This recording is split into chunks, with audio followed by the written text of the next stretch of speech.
Hey there. Welcome to the world of God of Crime, strongest mafia boss. In a city where the shadows hide secrets and the night is alive with danger, we meet Adam. He's not just any teenager. He's the son of Cain, the first immortal. Adam was your typical nerdy kid, lost in his books, until one day, he dies and gets resurrected by the gods.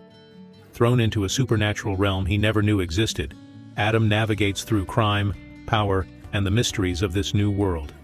Don't miss out. Subscribe now and dive into the epic saga of power, betrayal, and supernatural dominance. Welcome to the new era of the supernatural. The birds chirped as the sun dawned, filling the room with light. On a large, luxurious bed, a handsome young man and a beautiful, mature woman lay entwined. The young man shifted in his sleep, waking abruptly from a nightmare. Placing his hand on his chest, he calmed himself, acknowledging the recurring dream. He glanced at the woman next to him. Lighting a cigarette, he smoked to wake himself up, knowing his body would handle the toxins. As he calmed his nerves, the woman stirred. Realizing the time, she bolted out of bed, complaining about potentially being late for work and threatening to deduct his points. She dressed in a black suit, white shirt, pencil skirt, and thigh-high stockings, completing her look with a golden wedding ring and glasses. She inspected herself, satisfied, and reminded him to lock the door and not be late for her class. He watched her leave, then summoned a mysterious book with an apple symbol. Opening it, he reviewed his status and quests, noting his completed task and the evolution of his silver tongue skill into snake tongue. Pleased with his progress, he closed the book and showered, contemplating his life. The mysterious tome had appeared one day, offering quests and powers that led him to manipulate those around him, including his relationship with Shuri. The tome's power was intoxicating but came with a price, and he resolved to navigate its challenges while uncovering its secrets. As he walked to the university, with the sun fully risen, Adam felt a sense of resolve. He would continue to play the tome's game, mastering its challenges and wielding its power, all while seeking to understand its true nature. The moon shone high in the clear night sky, its gentle glow turning uncanny and sinister over the abandoned, silent streets of LA. Despite the late hour, LA, the city that never sleeps, felt eerily quiet, an unusual stillness hanging over the area. In a dark alleyway, muffled moans and groans of passion broke the silence, their sounds growing frantic until the final whimper left everything still once more. A gentleman in a double-breasted blazer and top hat emerged from the darkness, adjusting his crumpled clothes. His presence reeked of debauchery, and his red pupils shone fiercely under his hat's shadow. He gave a mocking bow towards the alley before walking away, his aura of intimidation lingering. As dawn broke, a worker returning home after a night shift discovered a horrifying scene. Her dress crumpled around her waist, lay dead with her stomach sliced open, intestines spilling out. Flies and dogs feasted on her remains, her face frozen in an expression of blissful ecstasy. On his way to campus, a young man walked with a bag over his shoulders and a notepad in hand. He appeared average, a stereotypical nerd with unkempt hair, slouching posture, and thick glasses. A loud call interrupted his thoughts.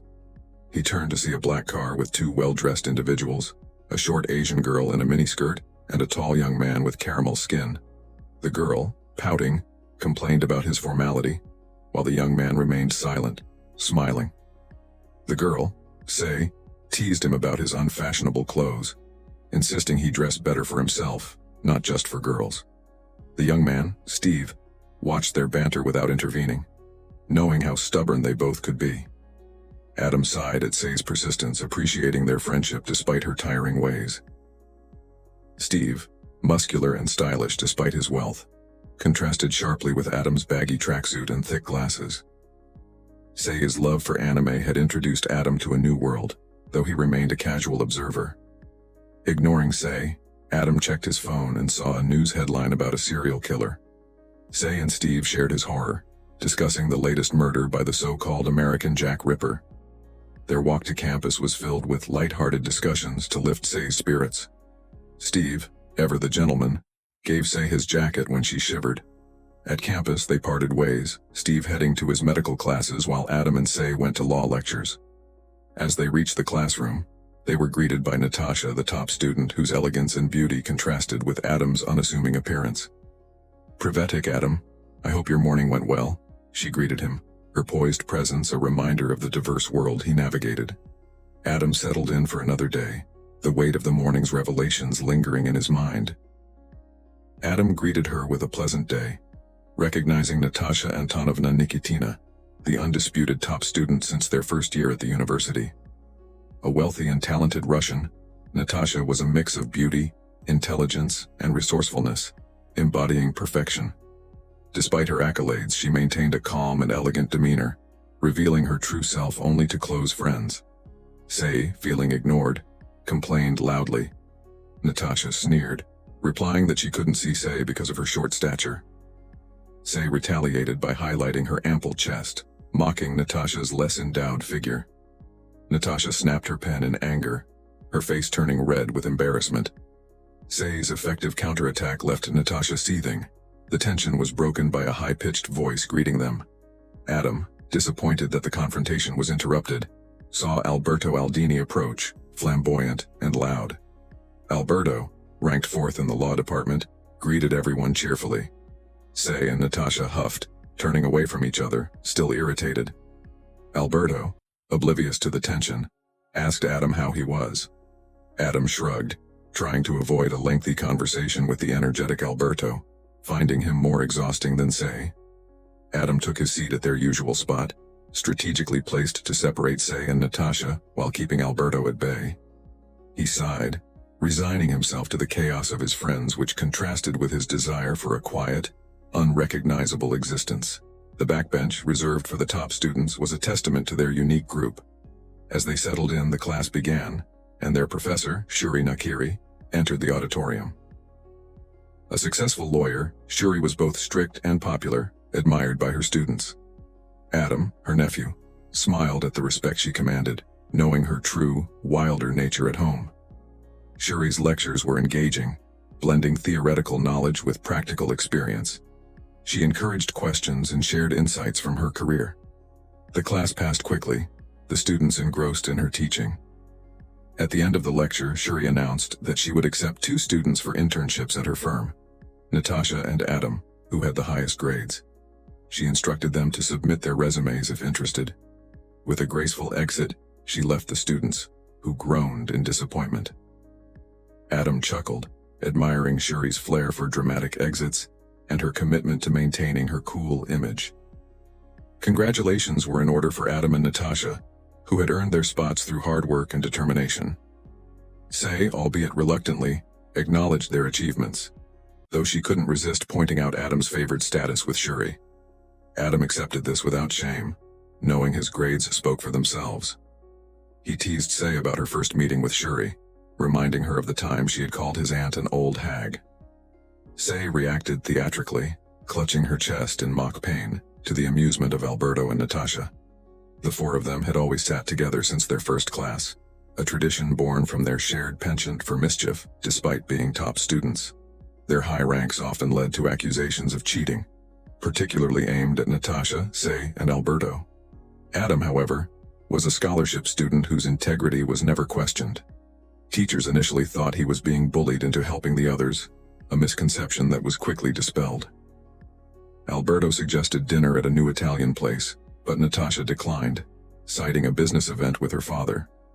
Say mocked her about being set up with rich men, but Natasha clarified it was a serious business matter. Alberto mentioned his involvement with the Halloween party committee, while Adam declined due to his part-time job. Say teased Adam about a girl at the library, but he dismissed her claims, retorting about her unrequited feelings for Steve. Say confessed her failed attempt to confess to Steve, which had been misunderstood as a friendly gesture. Natasha and Adam winced in sympathy, understanding how hard it is to confess again after such a misunderstanding. Alberto, hiding his amusement, shifted the conversation, noting he had to leave. Adam checked his watch, waved goodbye to his friends and walked away, each of them bidding him farewell in their own languages. Alone in the hallway, Adam felt a sense of relief, allowing himself to relax and think about his situation. His phone suddenly vibrated with increasing urgency. Seeing it was Shuri, he answered, puzzled by her call. Shuri's voice was tense as she told Adam to calm down and listen. She informed him that his mother had collapsed at work and was now in the hospital. Adam felt his world shatter, the weight of the news crashing down on him. The university campus was decorated for Halloween, a festive atmosphere he barely noticed as his world crumbled around him. After receiving the ominous phone call about his mother's condition, Adam ran out of the campus, desperately searching for a taxi. Luck was on his side as he quickly hailed one. The driver, a cheerful old man with graying hair, sensed Adam's urgency and drove faster than usual without breaking the speed limit. Adam appreciated the silence, allowing him to gather his thoughts. His life as a scholarship student was manageable, but financially, he was barely scraping by. Raised by a single mother who worked multiple jobs, he always admired her strength and sacrifice. She had trained him in self-defense, provided for him, and supported him through his darkest times. Arriving at the hospital, Adam was relieved when the driver waved off the fare, a small blessing in his dire situation. Entering the hospital, he greeted familiar nurses and saw Halloween decorations around. One nurse, an old acquaintance, mentioned a party planned to lift patients' spirits. Adam inquired about his mother, Cecilia, and the nurse's strange smile told him it was serious. Walking to her room, he found her lying peacefully, her frail body a stark contrast to her strength. She awoke, sensing his presence, and asked about his university life. Adam reassured her, mentioning the recommendation letter from Professor Shuri. Despite her condition, Cecilia joked and laughed, hiding her pain. They talked for an hour about various topics until she started coughing, her condition worsening. Adam tried to leave, but Cecilia held his arm, reminding him of his birthday the next day, October 31st, and made him promise to be home by midnight. It was a tradition she insisted on, honoring a mysterious figure from their past. Her grave and frantic expression showed how important it was to her, and Adam reluctantly agreed. The atmosphere was tense as Cecilia desperately begged Adam to make a promise to her. Her desperation was palpable, surprising him with its intensity. Despite his hesitation, her plea was heartfelt. Adam felt torn, knowing he had just started a new part-time job with a good salary, making it difficult to skip work. Before he could argue further, the sound of high heels echoed outside the room. The door opened, revealing a mature woman with brown hair, her labored breaths indicating she had hurried. It was Shuri, his strict professor and his mother's friend. Her arrival shifted the conversation, and Adam's heart warmed at her concern. Cecilia dropped the topic, and she and Shuri began to chat, their words shifting from concern to lighthearted banter. With visiting hours over, they reluctantly left Cecilia to rest. Outside the room, Adam sighed as he waved goodbye to his mother. Stopping a nurse, he asked to be taken to the doctor, followed closely by Shuri. Both were eager to learn about Cecilia's condition. Shuri, knowing Cecilia for 20 years, was deeply worried. Cecilia's recurring illness, particularly during this time of year, had never been this severe. Shuri hoped the doctor's news wouldn't be too grim. A short while later, Adam and Shuri left the hospital with somber expressions.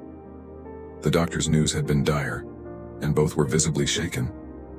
Adam declined Shuri's offer to drive him back, needing time alone to process everything. Shuri reluctantly agreed, filled with worry for Adam. She had work to do, but her thoughts would remain with Cecilia and Adam. She prayed for their strength during this difficult time. Walking aimlessly, Adam found a bench and sat down, his mind replaying the doctor's words. His mother needed a heart transplant, a procedure costing around $1 million for the first year alone. Their financial situation was dire, and they had neither the money nor the influence needed for such a surgery. Frustrated, Adam cursed loudly, startling passers-by. He didn't care about the curious or judgmental looks. Closing his eyes, he tried to calm his frustration. Complaining wouldn't help. He needed a plan. He took out his phone and dialed a number in his contact list labeled "Boss." The woman on the other end teased him, but he knew better than to be fooled by her tone. He inquired about a job proposal she had mentioned earlier, confirming his willingness to take any job under the old rules. She laughed lightly, expressing her pleasure in working with him again, and instructed him to meet her at her new bar that night. Ending the call, Adam massaged his forehead. His mother disapproved of him working with these people, but he had no choice. Getting the money needed for her surgery through conventional means was impossible. Though the new job was sketchy, it was better than cage fighting and less dangerous. He remembered his mother's plea for him to be home by midnight, but he had no choice. He couldn't bear the thought of losing his mother, his everything. He had already lost one mother, and he couldn't endure that pain again. The ride back home was much calmer for Adam. He had cleared his mind and devised a plan for the future. Without urgency, he opted for the bus instead of another costly taxi ride, his financial situation reminding him that such luxuries were rare. Los Angeles, with its bustling population, presented a stark contrast to the relatively calm neighborhood Adam lived in. Their area, while not as opulent as Malibu or Beverly Hills, had a cozy vibe thanks to Shuri's help. She had ensured they had a comfortable home, which would have been impossible otherwise. Lost in thought, Adam almost missed his stop. Stepping off the bus, he noticed the Halloween decorations. Normally enchanting, they failed to lift his spirits. Halloween, his birthday, was also the day of his biological mother's death, and the time when Cecilia's health worsened annually. These memories soured the festive atmosphere for him. Reaching home, a modest two-story house provided by Shuri, he felt a pang of sorrow not being greeted by Cecilia. He entered and headed straight to his room, a small space with a sandalwood altar dedicated to his late mother, Kaminari May, who died on October 31st from childbirth complications. He spoke to her photo, apologizing for possibly breaking a promise but vowing to do his best. By 6:30 p.m. on October 30th, Adam found himself in Koreatown, outside a large building adorned with a neon sign reading, "Wild Hunt." He had an appointment with his boss, hoping for her favor in these desperate times. Entering the lobby, he greeted a well-built man. Recognizing Adam, the man, Pierce, nicknamed Mammoth for his imposing size, expressed concern for Adam's return to this dangerous place. Despite his worries, Adam confirmed his appointment with the boss, and Mammoth conducted a routine security check. Mammoth, a towering figure standing at 210 cm, had taught Adam survival skills for street fights. They shared mutual respect, and Mammoth's imposing presence always reassured Adam. After ensuring Adam was unarmed, Mammoth led him to a hidden door, offering final words of caution about the boss's bad mood due to her brother's visit. Descending the stairs behind the hidden door, Adam braced himself for the meeting, hoping the boss's bad mood wouldn't affect their interaction. Reflecting on his situation, Adam acknowledged Shuri's immense help over the years. She wasn't his biological aunt but was close friends with Cecilia, forming a bond that felt like family. Shuri had always supported them, providing a home and opportunities that Adam deeply appreciated. Adam's financial struggles were constant, compounded by his mother's deteriorating health. The news from the doctor had been grim. Cecilia needed a heart transplant, a procedure costing around $1 million for the first year alone. This astronomical amount, combined with ongoing medical expenses, seemed insurmountable. Adam's only hope lay in unconventional means. His boss's new business, though sketchy, was his best shot at quick money. He knew his mother disapproved of his involvement in such circles, but desperation left him no choice. As he descended the stairs, he prepared to do whatever it took to save Cecilia, even if it meant breaking promises and delving deeper into a dangerous world. Walking down the stairs, Adam wondered what kind of job awaited him this time. He knew it involved an important client and his boss's new bar. As long as it wasn't completely illegal, he was willing to do almost anything. Reaching a red door with the word manager engraved on a silver plate, he knocked and then entered, knowing it was unlocked for him. Inside, the office was simple, devoid of windows, with the only notable decoration being a large aquarium filled with water, but no fish. The dissonance of the room always struck him. He greeted his boss, Feng Huan Yui, who was deep in conversation over the phone. Yui, wearing gold-tinged reading glasses and a black and gold cheongsam, signaled him to stay quiet and take a seat. She was in the midst of a heated discussion, insisting the person on the other end stop selling drugs in her territory. Once the call ended, she regulated her emotions before smiling at Adam, her demeanor shifting from cold to cheerful. Yui noted his early arrival and mused about his punctuality. She suspected something bad had happened to his mother, Cecilia. Adam confirmed her suspicion, explaining that his mother needed a heart transplant. Yui, recalling their past, appreciated his honesty. Adam had briefly worked for her during her vulnerable early days as a boss, and they had maintained a respectful relationship. Adam assured her that all he wanted was money to help his mother. He offered her a shoulder massage to ease the tension, which she accepted. As he massaged her, they reminisced about their past, Yui had given him a chance when he was a desperate teenager, and he had delivered, helping her gather the initial capital to grow her business. After a while, Yui decided she had enjoyed enough of the massage. She stood up and moved to the shelves, searching for something. Adam admired her form, noting how her slender frame and elegant attire complemented her beauty. Despite her youthful appearance, she exuded the wisdom and experience of a seasoned leader. Finding what she was looking for, Yui sat on a couch and motioned for Adam to join her. She placed a folder on the table and, with a mischievous smile, asked if he wanted to become a gigolo. Adam, pinching his eyebrows, realized this promised to be a challenging and unusual task. The question Yui suddenly threw at him completely out of the blue left Adam speechless. He had considered many possibilities about the job, even wondering if it would involve fighting in the pit again or doing something illegal. But this, becoming a gigolo, he couldn't have guessed it in 1,000 years. Adam sighed, questions swirling in his mind.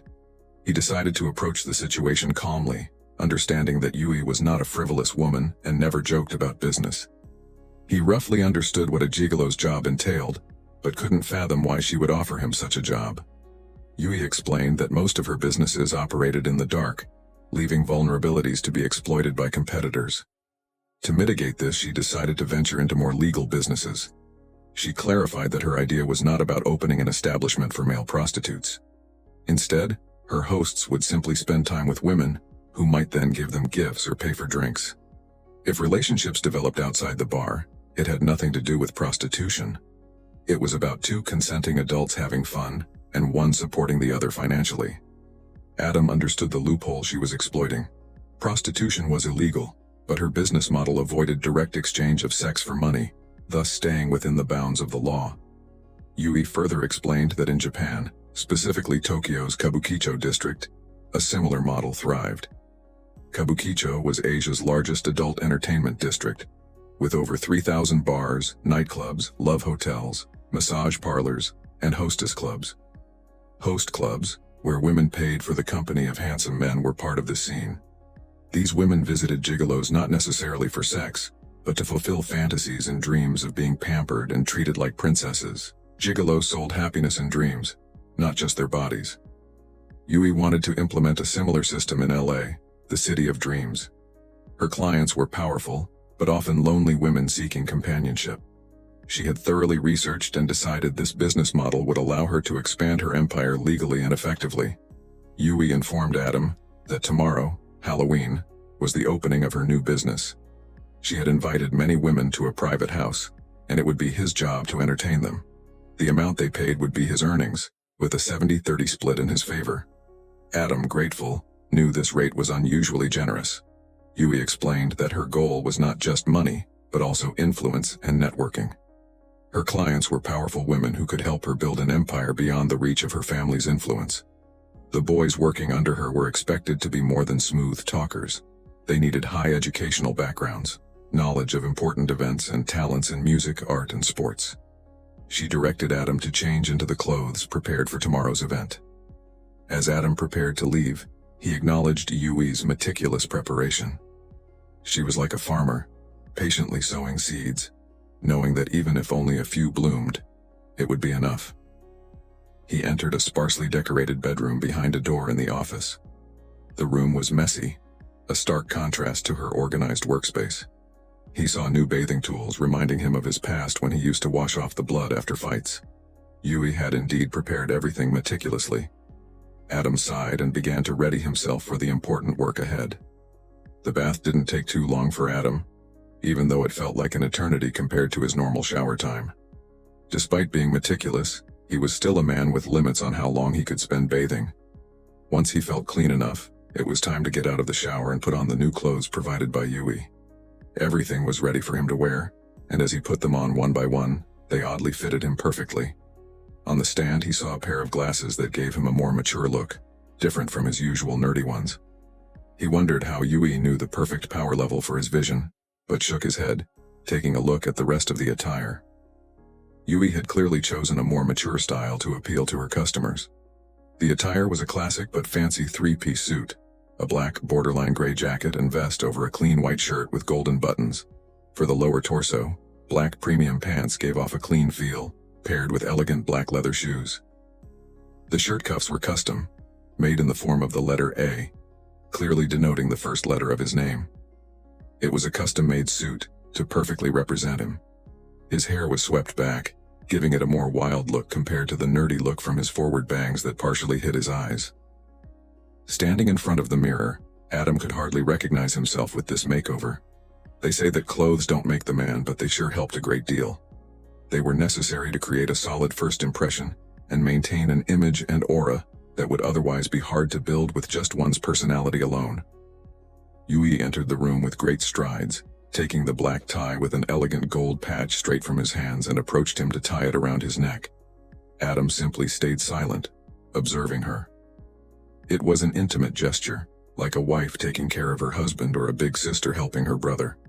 But he did not point this out as he knew that would only spell trouble for him in the future. It was the first time he realized that Yui was shorter than him. Like his mother, she had always seemed so tall to him when he used to be by her side. Yui chuckled and took a few steps back to admire her handiwork.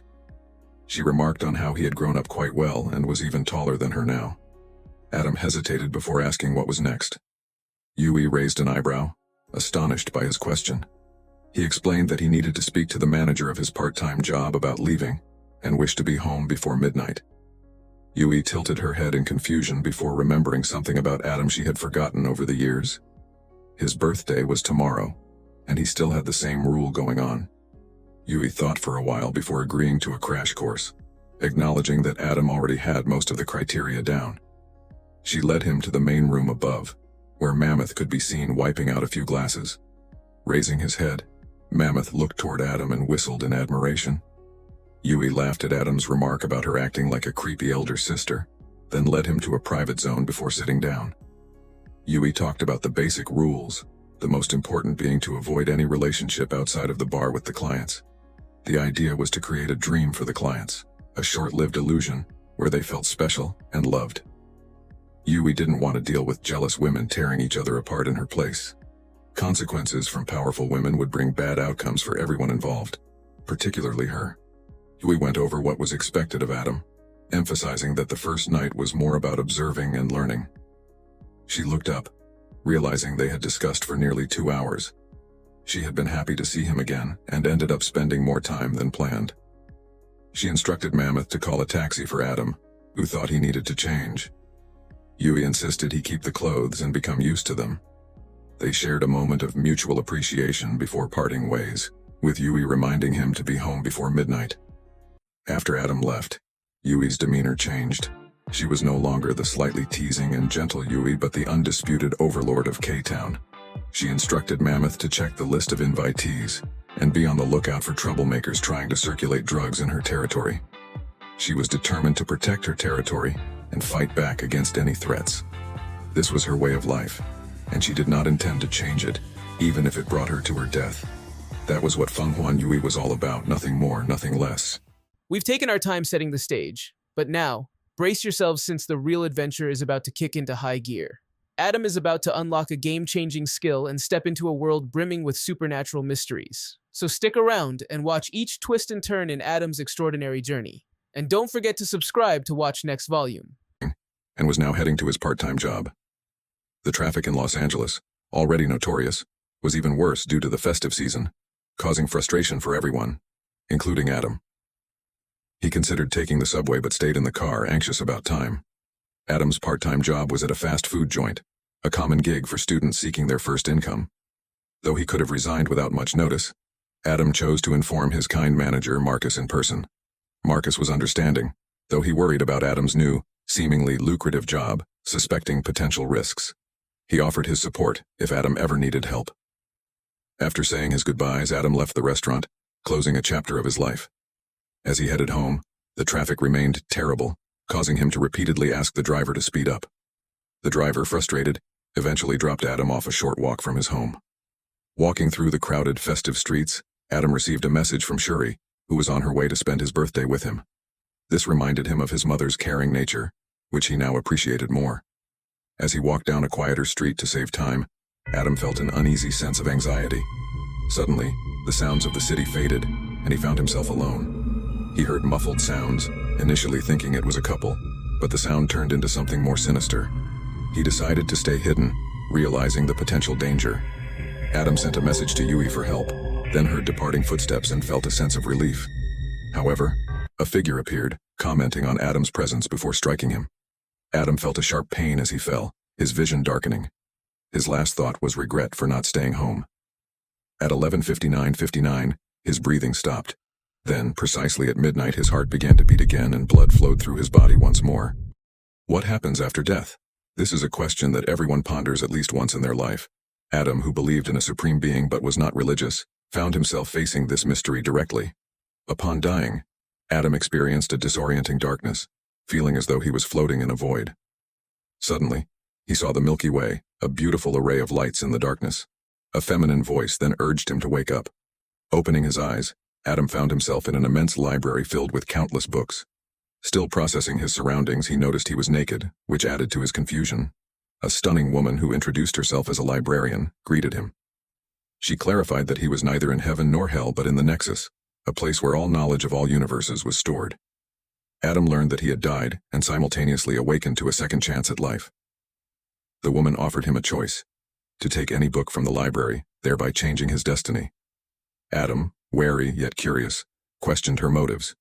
She assured him that she acted out of kindness, but hinted at an inherent curse he could avoid by accepting a book. Despite his skepticism, Adam decided to trust the librarian. He reasoned that the opportunity was too significant to pass up.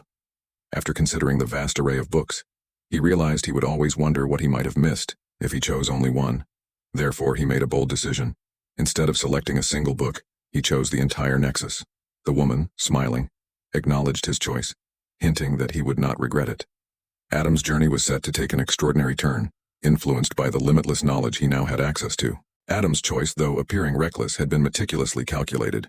He faced an otherworldly woman who wanted him to take a book from a place called the Nexus to rid himself of any curse upon waking. Seizing the opportunity, he boldly asked for the entire library instead of just one book.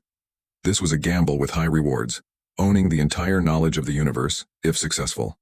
If she refused, he would settle for one book on medical advancements, valuable for its potential to prolong life.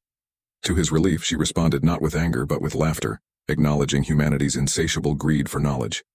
Adam carefully hid his relief, knowing he had already won half the gamble. She admitted that she could not grant him the entire library, as the weight of such knowledge would destroy him.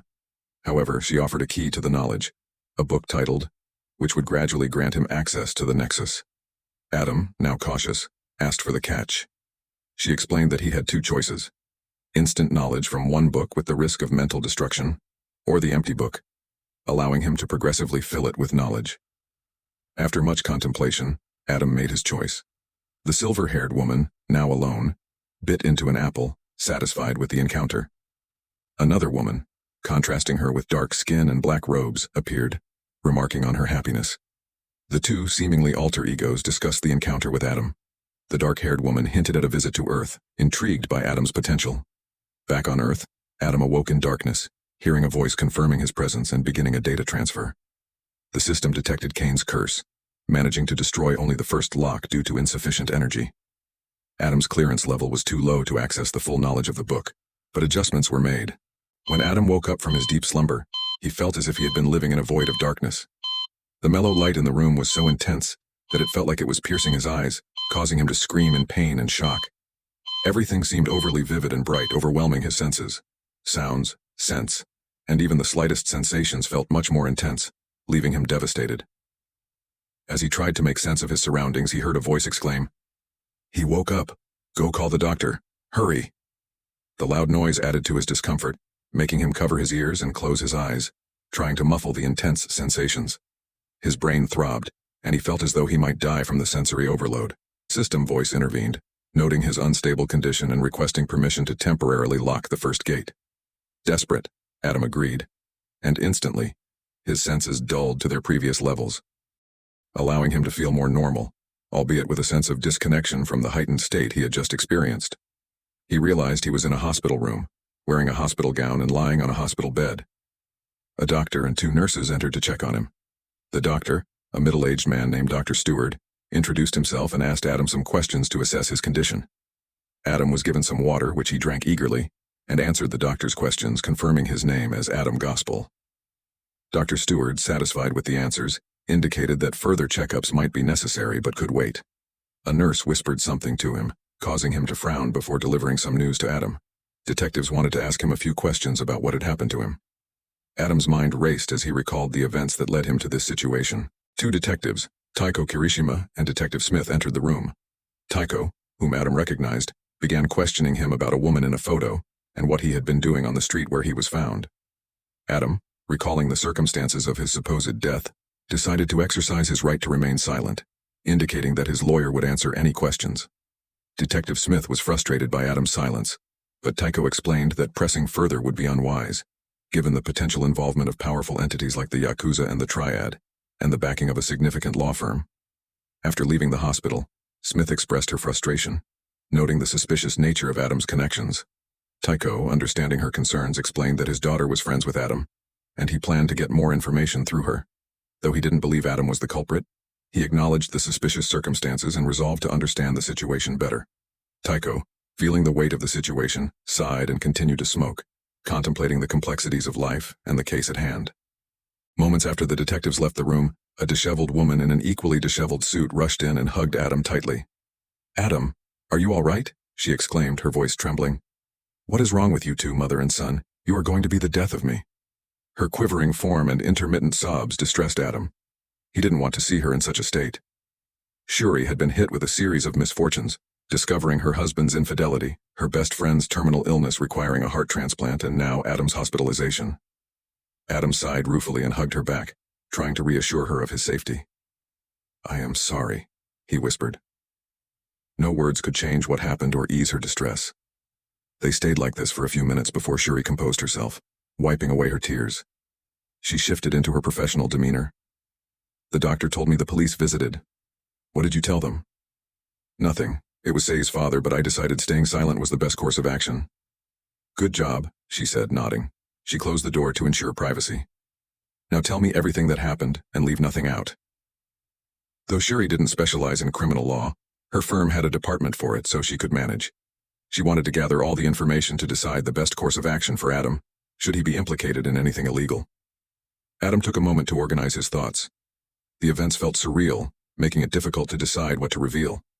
He began recounting the events as best as he could remember.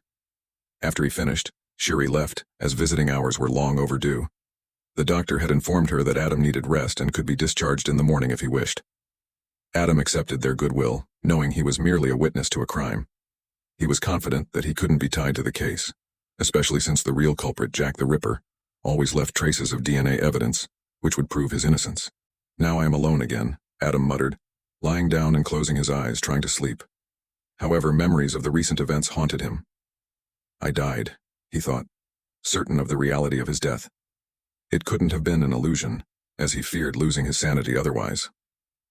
"Book," he murmured, and a large grimoire-like book with a golden apple on the cover materialized before him. It was the Book of Genesis, the one the mysterious woman had given him. Adam laughed, unable to comprehend what was happening. The magical and surreal experience shattered his worldview. He had spoken with a superior entity and tried to strike a deal with her. He realized he had gambled with a godly entity, speaking as if they were equals. But now he understood the gravity of what he had faced. "What is this book?" he asked. "I am Genesis, the first key of the Akashic records and the one with the greatest authority among all the keys," a voice responded. Adam accepted the voice in his head, realizing he hadn't gone crazy. "The first key? I guess there are other keys?" "Indeed," the voice replied with a hint of sarcasm. The voice explained that other examples of keys, such as the Lesser Key of Solomon and the Necronomicon, gave access to specific sections of the Akashic record. "And you give access to all sections," Adam confirmed. "Indeed," the voice repeated. Adam felt a headache coming on as he tried to grasp the reality of devils and supernatural entities. The voice assured him that the supernatural was real, hidden behind the veil. As Adam conversed with the entity, he felt it had more depth than just being an emotionless entity. He had one pressing question. What is a primogenitor? Which he heard from the women in Nexus. Verifying access clearance, the voice responded. After a pause, it continued. Primogenitors are cursed beings born from the blood of Cain, the first murderer and the first immortal. They are the crownless kings of earthly supernatural creatures, each being the ancestor of a new earthly supernatural race. The voice listed well-known primogenitors, such as Ambrogio, ancestor of all vampires, and Lycaon, ancestor of all shapeshifters. Researching more information. Access denied. Insufficient authority. Adam closed his eyes, wishing this was all a dream. He now faced the realization that the world was far more complex and supernatural than he had ever imagined. Adam was engulfed in silence, his mind racing as he tried to make sense of his new reality. Time seemed to blur. Was it 10 minutes or an hour? He couldn't tell. Detached from reality, his thoughts swirled until he finally reached a conclusion. Opening his eyes, a deep resolve was evident. He was not dreaming, nor was he losing his sanity. He recognized the need to face reality head-on. Running from the truth would only worsen his circumstances. Collecting as much information as possible from the mysterious entity in his head, which he believed to be the spirit of the Book of Genesis, was his next step. He asked about the lock and the curse of Cain. The entity processed his question and revealed the curse's details. The curse of Cain, passed down from the first murderer, included eternal life, immortality via resurrection, and locked, greatly lowered physical prowess. Adam paled at the implications. Knowing he would eternally wander the earth like Cain, he touched his chest where there should have been a hole. Instead, there was normal flesh and a beating heart. He understood he was still human, but upon death, his wounds would heal, and he would resurrect. The thought of being captured for experiments suffocated him, but the book continued, uncaring of his turmoil, and instructed him to turn the page. He complied, and words began to appear on the previously blank page, providing a status overview of his current physical condition. Adam read carefully.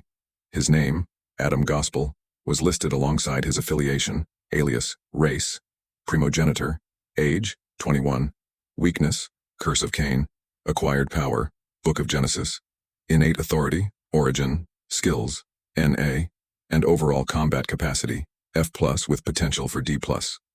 The status report concluded with a remark about his barely above average human capacity due to the lock. He questioned how to erase the curse, but the entity lacked enough energy to answer. Annoyed but determined, Adam learned he had a free pass to enter the bronze section of the library, which he declined for the moment. The book explained energy could be obtained by affecting the law of causality, gathering powerful emotions like love, fear, lust, admiration, and respect. Feeling like he was dealing with a vampire capitalist, Adam continued to probe. He learned about the limitations placed by the administrator and the process to gain higher access to knowledge, which required increasing his powers. The entity, devoid of personal feelings, reiterated its duty to guide him. Adam inquired about alternative ways to obtain energy or free passes. The entity generated 2 ordeals: fear and respect. The first involved confronting his killer, while the second required impressing Yui at her bar's opening party. Neither ordeal was mandatory, allowing Adam to live his life as he wished. With the book entering standby mode, Adam stood up from his bed. Despite his confusion, he had a plan. Complete 1 ordeal to gain a free pass and access the library.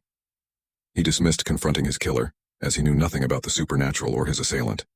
Considering his basic knowledge from his mother about supernatural lore, he decided his mother was the best source for answers. Her extensive knowledge about supernatural creatures and their histories could provide the insights he needed.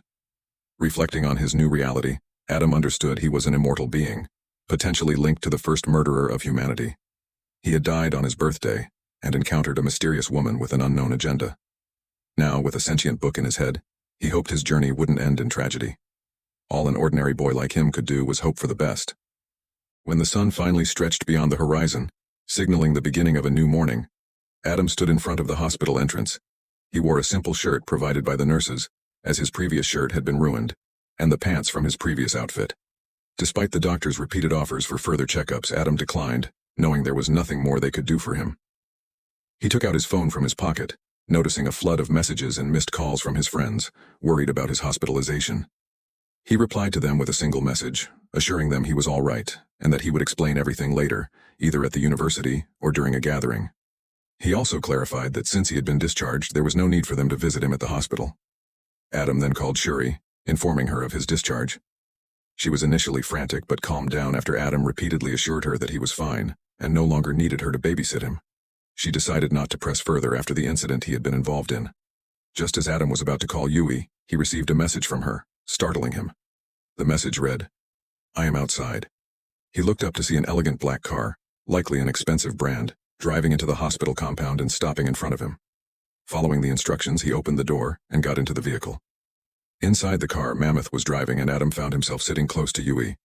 She wore a long, elegant dress that highlighted her oriental beauty and pale skin. Yui expressed her regret for not reaching him sooner the previous day, which puzzled Adam, as he believed there was nothing she could have done in that situation.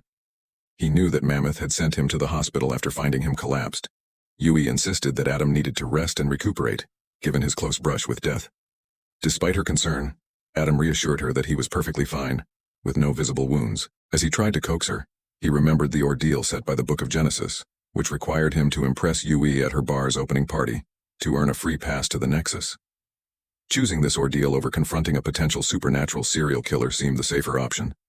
Though still skeptical about his situation, Adam decided to embrace his new reality. He needed to enter the library again, verify everything, and accept this dangerous side of the world he was now part of. Yui, noticing his distraction, expressed her frustration but ultimately consented to let him participate in the party, though she would keep an eye on him.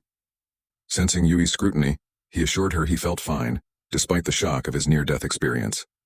Yui, after a brief assessment, seemed satisfied with his response and instructed Mammoth to drive. Meanwhile, not far from the hospital, Detective Smith sat in a generic brown car, observing the scene. She took pictures of the black car and its license plate, suspecting Adam of being involved in something suspicious. Deciding to follow them, she quickly realized the driver was highly skilled, and she was soon shaken off. Determined, she resolved to conduct more background research on Adam, convinced he was connected to the Triad or Yakuza. Smith planned to uncover the secrets of the mysterious boy named Adam, believing he might be an important figure within those organizations. A few moments later, after Smith lost the tail of Adam and his companions, Mammoth slowly began entering the neighborhood where the bar was located. Smith confirmed that he had lost whoever was following them, adding that he had taken pictures and would have the boys run a background check on the car later. Adam was taken aback by this revelation. He had noticed Mammoth taking many unnecessary turns but chose to remain silent, understanding that sometimes silence was golden. He hadn't realized they were being followed and wondered who it could have been. Given Yui's involvement in the underworld, it wasn't surprising that people might be tracking her whereabouts. Adam was already familiar with the dangers associated with the underworld, having worked with Yui for some time. He knew what he had signed up for when he sought her help and returned to this perilous world. It would be hypocritical to think he could engage only in the good aspects without being affected by the bad. Yui reassured Adam, mentioning that the car was heavily reinforced and bulletproof, ensuring their safety during the ride. She spoke of the matter nonchalantly, as if it was a routine concern, and Adam could only shrug in response. He was used to the perils of the underworld and understood the risks involved. Yui affectionately ruffled Adam's hair, telling him not to worry as long as he was near her. She boasted about her ability to handle threats, prompting an awkward laugh from Mammoth. Upon reaching the bar, Yui sent Adam downstairs to bathe and rest, preparing for the upcoming big event. Alone with Mammoth, Yui's demeanor changed. She adopted a serious expression, a dangerous glint in her eyes as she discussed the examination of Adam's body. Mammoth reported that there were no wounds or bites, and despite not being given explicit permission, Adam could enter rooms effortlessly. They planned to wait for the full moon to observe any changes or possible transformations. Mammoth confirmed that they had overloaded Adam's senses with flashes of light, low sounds, strong odors, and contact with silverware, but he reacted no differently than a normal human. Yui pondered the situation, her smile hinting at her thoughts. Meanwhile, Adam stood under the shower, letting the cool water calm his throbbing nerves. He had been thinking intensely over the past 24 hours, more than he ever had for any complex problems during his studies. The appearance and disappearance of the mysterious book, which he could control with his thoughts, puzzled him. He wondered about its intangibility, and whether others could see it. Calling for Genesis, the spirit of the book, yielded no response, making him question the book's power over his body. He believed that nothing in the world was truly free, suspecting that the book had a hidden agenda. As he continued to ponder, the ominous events of a few hours ago resurfaced in his mind. The sight of blood, the metallic odor, the fear of being discovered, and the sensation of death haunted him. Adam felt nauseous and struggled to calm himself, hyperventilating as he relived the trauma. The bathroom seemed to close in on him, the memories overwhelming his senses. The phantom pain in his chest became unbearable, reminding him of the searing sensation when his heart was destroyed. Despite his efforts to breathe deeply and calm down, he eventually blacked out, fainting on the spot. The only sound left was the drizzle of the shower in the lonesome bathroom. When Adam opened his eyes once more, after that little traumatic episode, he was almost blinded by the light coming off the ceiling of the room. It took him some time before realizing that he was lying down on a comfy bed instead of the bathroom floor. Understanding dawned upon him, and the fact that he had fainted in the bathroom settled in his mind. He couldn't help releasing a helpless chuckle while covering his face with the forearm of his right arm, feeling the embarrassment. Reassuring Adam, Mammoth mentioned that the boss had enough decency not to barge into the bathroom, letting Mammoth help him out instead, guaranteeing that Yui didn't see a thing. But Mammoth knew that wasn't what was worrying Adam now. Adam apologized, promising it wouldn't happen again. Mammoth, ensuring he had Adam's undivided attention, emphasized that there was nothing embarrassing or weak about trauma, explaining that anyone who said otherwise was just a psychopath or someone who never really had to face trauma in their lifetimes. It was the first time Adam had seen Mammoth make such an expression, so he did his best to focus on his words. Mammoth shared his experiences as a soldier, describing how he had seen some serious stuff, including grown men breaking down and crying like babies because it was simply too much. Some could never go back to normal life, jumping at every shadow and becoming a danger to their own families. Mammoth admitted he was one of those, feeling like he wasn't living in his own skin for years, finding life too hard, and even contemplating suicide until he met the boss. He sighed, not willing to delve further into his past, but highlighted the strength he admired in Yui, respecting her because while everything tried to take her down, she never let it bother her and always stood back up. Mammoth took out a cigarette and was about to light it up when he stopped and offered one to Adam. Adam hesitated a little before taking one stick out of the box, which Mammoth promptly lit up using his lighter. Adam took a deep gulp of the smoke-filled air but soon started coughing. Mammoth laughed, advising him to take it slow. Once Adam finished coughing, he sighed and took another puff, feeling his nerves calming down due to the cigarette's calming effects. Mammoth explained that the cigarette was a new brand, free of the nasty stuff that messed up lungs and throats, and contained herbs that helped calm the nerves. He grinned before pulling the ashtray, knowing that Yui would not tolerate ashes in her room despite her usual disorganization. Mammoth then brought up the fact that Yui wasn't the heiress of her family, even though both the Hanakawa and the Feng families were reputed empires of the underworld. From the little Adam knew, Yui's father was from the Feng clan and the current leader of the clan. He also knew Yui had a sister, or half-sister, who was the heiress of the Hanakawa clan, and a brother he had never met, but preferred to keep it that way. Despite her skills, Mammoth explained, Yui lacked something that prevented her from being chosen as the heiress. It wasn't just a matter of gender, but something more complicated. Instead of giving up and settling for leftovers, Yui stood up, left her family, and fought to carve out her own territory. Mammoth's voice held pride and awe as he spoke about Yui, showing his respect and loyalty. He acknowledged Adam's trauma, saying it was okay to be weak because everyone starts small and has to fall sometimes. The important thing was to stand up and continue walking, even when everything seemed to be against you. He encouraged Adam not to hesitate to talk to him, even if he wasn't as smart as Adam or Yui, because he had the experience they both lacked. Mammoth's kind and gentle expression contrasted with his hulking frame as he advised Adam. He encouraged Adam to recount the events of the previous night in great detail, hoping to help. Adam sighed, knowing the hardest part to explain was why he had a hole in his suit without any obvious wounds. He decided to gloss over that part and recounted the story of the horrific night. Mammoth muttered to himself, his blue eyes narrowing slightly when Adam glossed over the part about facing a serial killer but didn't comment on it. Recognizing the need to intervene, now that the killer had touched their territory, Mammoth asked Adam for any information he could remember. Adam searched his memory but could only recall the killer mentioning not drinking male blood. Mammoth's eyes flashed imperceptibly at this information, suggesting a connection to pale-skinned beings who had long ceased such barbaric acts openly. He stood up, instructing Adam to rest as much as he could before the opening, stating that tonight would be his first big job. Adam stayed silent as Mammoth left the room after giving him a lighter. Now alone, Adam couldn't help but process the earlier discussion. While Mammoth's words had helped him calm down, the way he approached the topic was suspicious. Furthermore, when Adam mentioned the part about the blood, he noticed Mammoth briefly tense up. Adam realized that Mammoth might have some knowledge about the supernatural world. Determining the truth was crucial because if Mammoth and Yui knew about it, they could be valuable allies or potential threats. The existence of a supernatural society was likely, and Adam needed to navigate it carefully. Reflecting on Genesis's advice, Adam resolved to complete his current ordeal, hoping it might lead to a cure for his mother that wouldn't require millions of dollars every year. He prepared himself for the challenge ahead, determined to succeed. As it was, everything turned out to be way more complicated than Adam initially thought it would be. A few hours later, after resting and calming himself down from the traumatic episode, Adam joined the party just as it was starting. The atmosphere and ambiance Yui had set for her bar were not meant for young people to jump and dance like there was no tomorrow. It had a more refined feeling, a certain grace that only a place with a particular standing would have. It was clear that her target audience was a very high class of customers. This bar was not open to those without an invitation. When Adam saw the people attending the opening party, he immediately understood that this was on a whole different level compared to anything he could even dream of.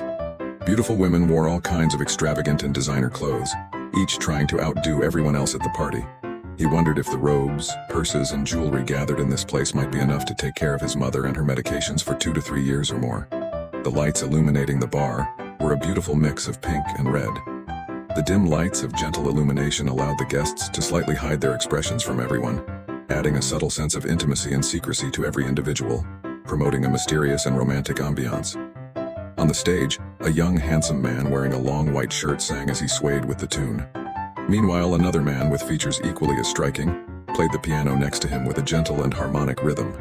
The singer's voice was calming and sensual, and the pianist was a professional who could easily match, accentuate, and even enhance the singer's tempo.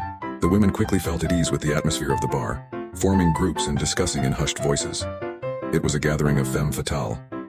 This was when the true magic of the Kasos began to be displayed to the participants of the bar.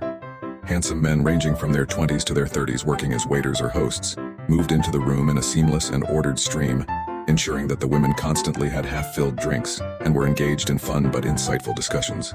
Topics ranged from arts, music, and entertainment to industry, law, and the economy. This event was more like a high society socializing event than a party at an extravagant bar. It didn't stop there. If a woman seemed bored by one of the hosts, either the host would swiftly change the topic, or they would be replaced by another in such a seamless way that it was almost uncanny. Standing on the balcony and watching everything happen before his eyes, Adam had to admit that he had severely underestimated this job. Yui never did things half-heartedly, and that was perfectly enacted here. What he witnessed was a machine slowly and carefully placing its gears to obtain the greatest possible efficiency from all of its parts. It was beautiful, mesmerizing, awe-inspiring, and equally horrifying. The gears deemed worthless were replaced and put in less important places where they still had their uses in one way or another. No resources, not even one, were left unused in this mechanical whole.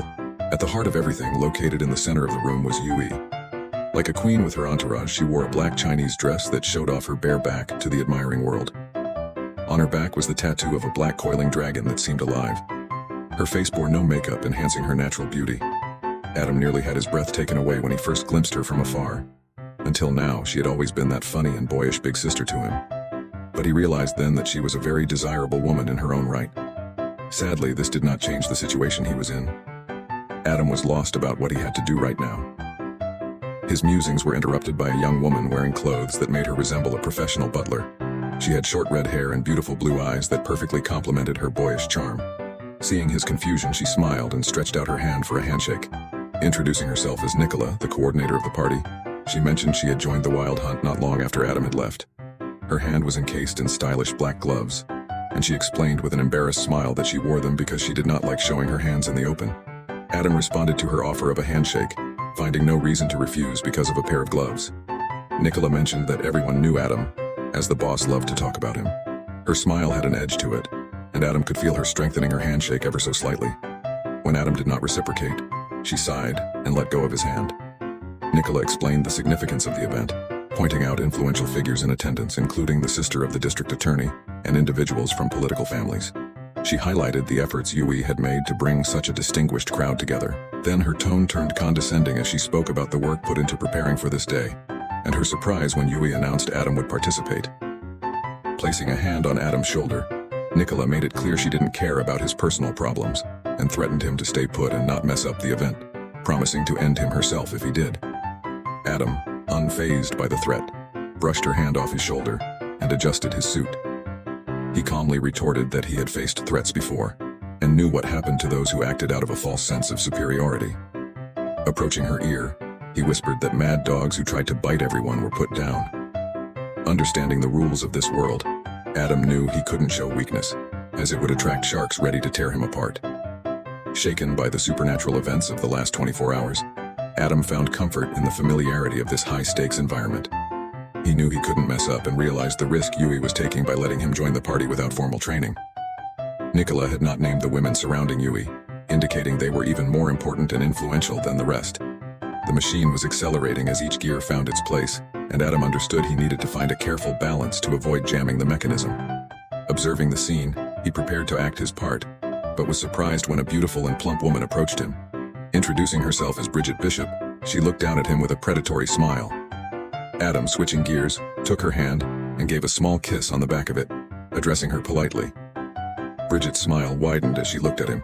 What Adam didn't notice was that the moment Bridget approached him, while the women mingling around did not pay attention to their meeting, all those sitting around Yui immediately began watching their interactions with undisguised interest in their eyes.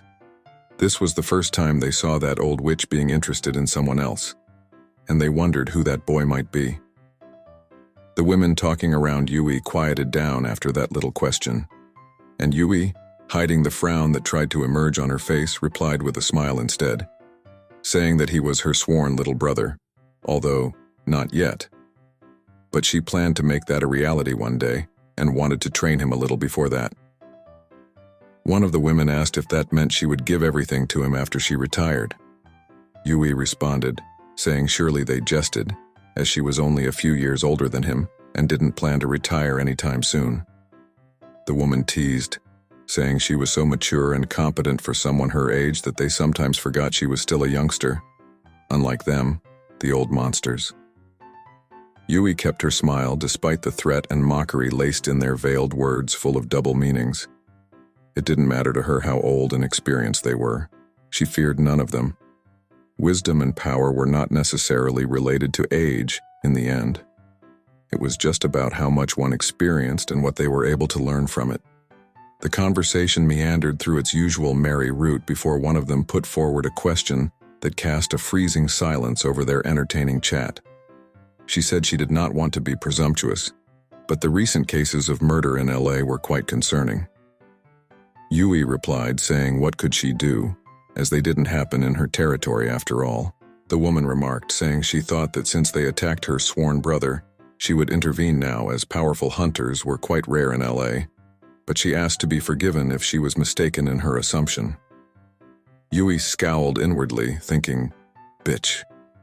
She had been so happy to brag about her cute little Adam that she had been rather careless, something that should never have happened in a gathering of such significance. Now her reputation might be put in jeopardy, and in this world reputation was everything. Yui could see through that fake laugh of the accursed woman, realizing they had already investigated all about Adam. She wasn't surprised by this fact. With her position, all the people who had contact with her would be thoroughly investigated by many people. Adam wouldn't be an exception, of course, but she hated having this fact thrown in her face so blatantly like that. She looked at the disrespectful woman, Ashley Osborne, a descendant of Sarah Osborne. The Osborne family was now a declining family, only standing at their position thanks to Bridget Bishop, as Sarah had been her longtime acquaintance. Yui wondered why that bitch was trying to rile her up and considered if it was something cooked up by Bridget herself. But it was hard to believe, as that old witch disliked dealing with politics more than anything. In fact, Yui had never even expected her to show up at this party of hers despite her invitation. The Fung and Hanakawa families were nothing in front of a colossus like Bishop, much less a young woman like her who was cast aside by both of her families to fend for herself. It had been quite a surprise when that woman suddenly decided to come to this opening ceremony, narrowing her eyes into thin slits.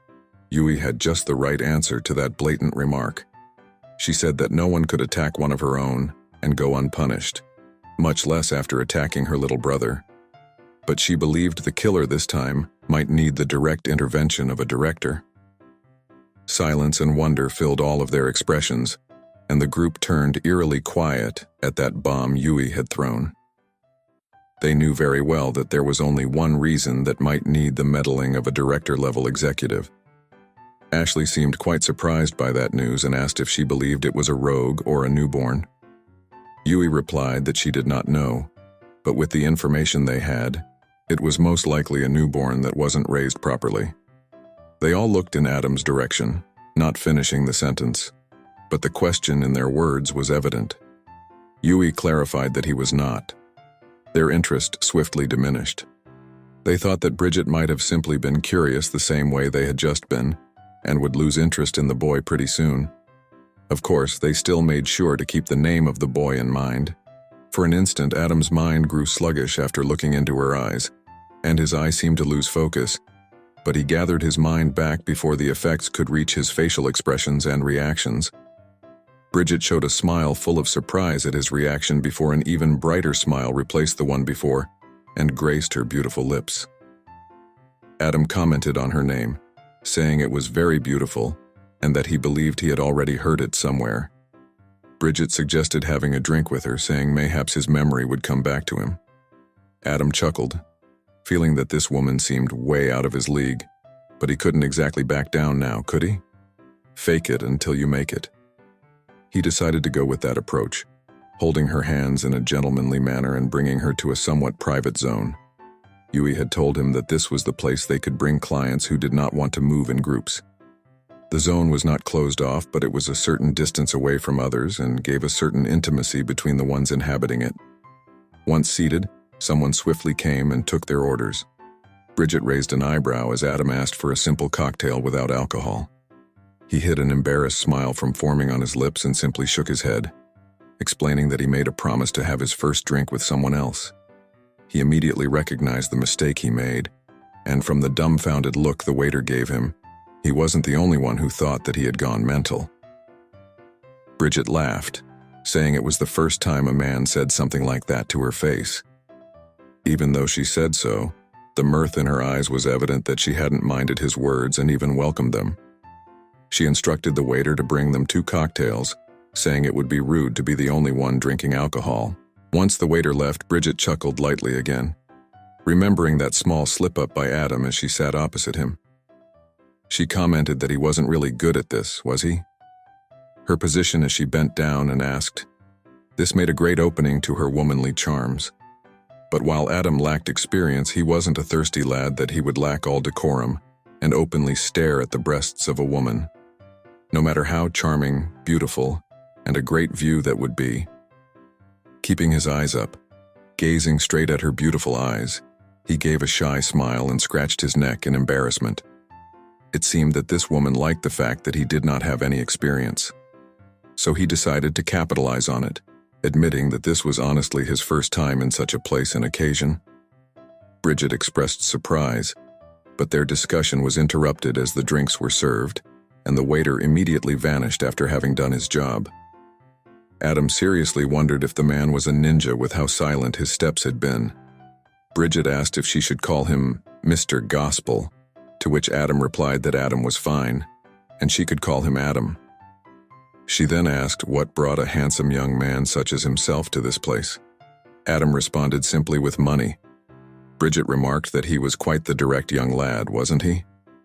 Adam explained that he didn't have a choice, as she did not seem like a dazzled young woman who would believe in sweet honeyed words. And in such a case, honesty was very preferable, though he asked to be corrected if he was wrong. Bridget laughed, agreeing that honesty was indeed a quality she enjoyed quite a bit, as lies could be very hurtful at times. Adam commented that it seemed like someone hurt her in the past, to which she replied, "Weren't they all?" The mirth in her eyes was gone as she seemed to look in the distance, reminiscing about a past that she might have wanted to forget, saying the word betrayal could only be used when it was done by someone you believed in after all. She chuckled, a bit depressed by her nostalgic bout, saying lying was the first sin for a reason. Adam immediately understood that this was a woman with a history behind her, but he did not mind that in the slightest. He remarked that he believed the first sin was the thirst for knowledge and wisdom. Bridget asked if that was so, and the discussion between the two of them slowly became smoother, as they went from topics such as religion to history. Dam finally remembered where he had heard Bridget's beautiful name. It was from an old book his mother had forced him to read about the horrors of the Salem witch trials.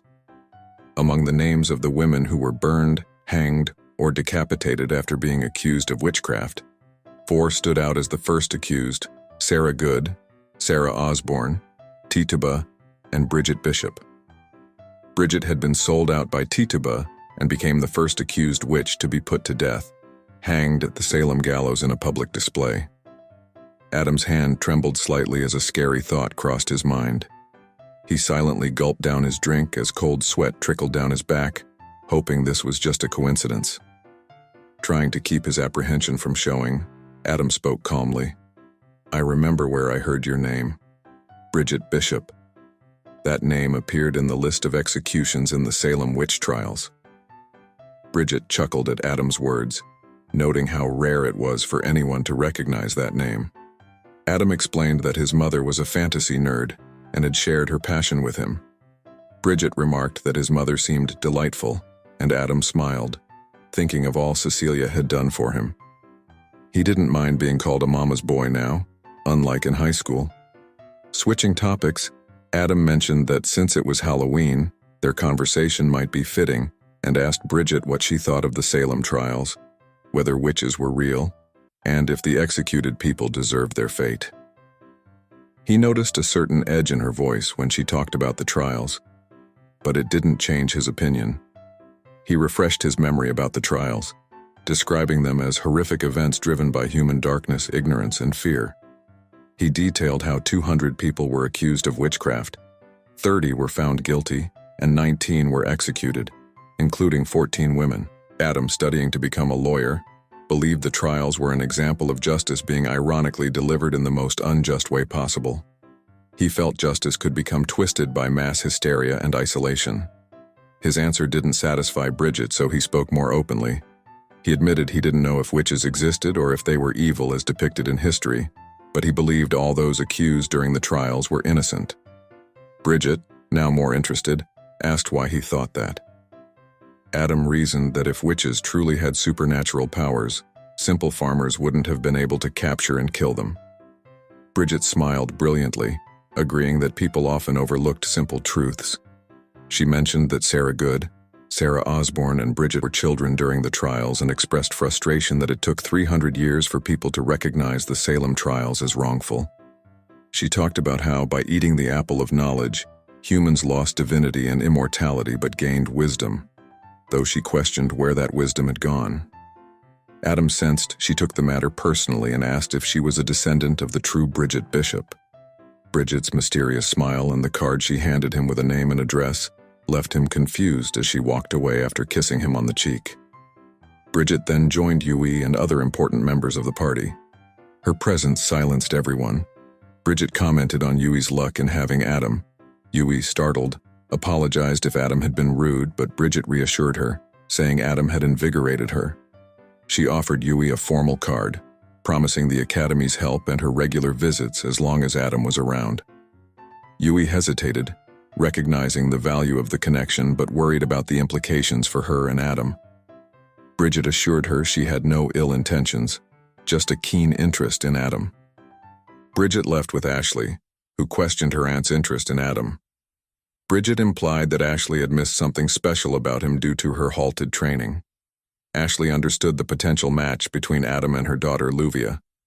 Bridget didn't intend to force anything but saw it as a rare opportunity. She would oversee Luvia's training and leave the decision to her. Ashley agreed, and Bridget closed her eyes, smiling, thinking about the chance she had received and the wonders of the world, believing a new king had appeared in this era. Adam struggled to wrap his head around recent events. His conversation with Bridget felt more like an interrogation than a discussion, as if she was assessing him. Despite this, it seemed he had passed her test. Realizing Bridget was a witch, Adam felt the need for a drink. He felt like a puppet of fate, disturbed by his passivity, which stemmed from his ignorance of this new world. He wished there was someone to explain everything to him, like in the fantasy books he read as a child. Adam decided he needed to talk to Yui. He suspected that Mammoth and Yui were connected to the supernatural. If Bridget was a 330-year-old witch, his suspicions about Yui were likely true. However, he was unsure how much he could reveal to her. He trusted Yui deeply, viewing her as a big sister who had always cared for him and never exploited him, but he worried about her potential enmity with the primogenitor race. He didn't even understand what primogenitors were or his own role in this new race. His mind was overwhelmed with questions and no answers. He desperately needed an appraisal skill to understand the supernatural world better. He feared his mother, Cecilia, would reject him if she knew what he had become. The thought of rejection from both Cecilia and Yui was unbearable. Determined to stop whining, Adam stood up and straightened his suit. He decided to play a supporting role at the event, observing and learning from the other hosts. He engaged in discussions, nodded, and smiled, supporting the hosts and absorbing their techniques. He was conscious of his need to balance participation and discretion, making sure to avoid drawing too much attention to himself. Adam built connections with the clients and his co-workers, knowing the job was competitive. He needed allies and couldn't rely on Yui every time. Despite the challenges, he remained focused on learning and making a positive impression. The hours blurred as Adam memorized the names of wealthy heiresses, princesses, sad housewives, and superstars. None of the women had the same aura as Bridget. He consciously avoided the center of the bar where the most dangerous and influential women were. The problems of the wealthy women sometimes left him speechless, highlighting the disparity between the rich and the poor. Complaints about losing expensive jewelry or the size of their yachts seemed trivial compared to his own struggles. Adam struggled to keep his bewilderment hidden, maintaining a polite smile. He needed a lot of money quickly to keep his mother alive, and this job was his best opportunity.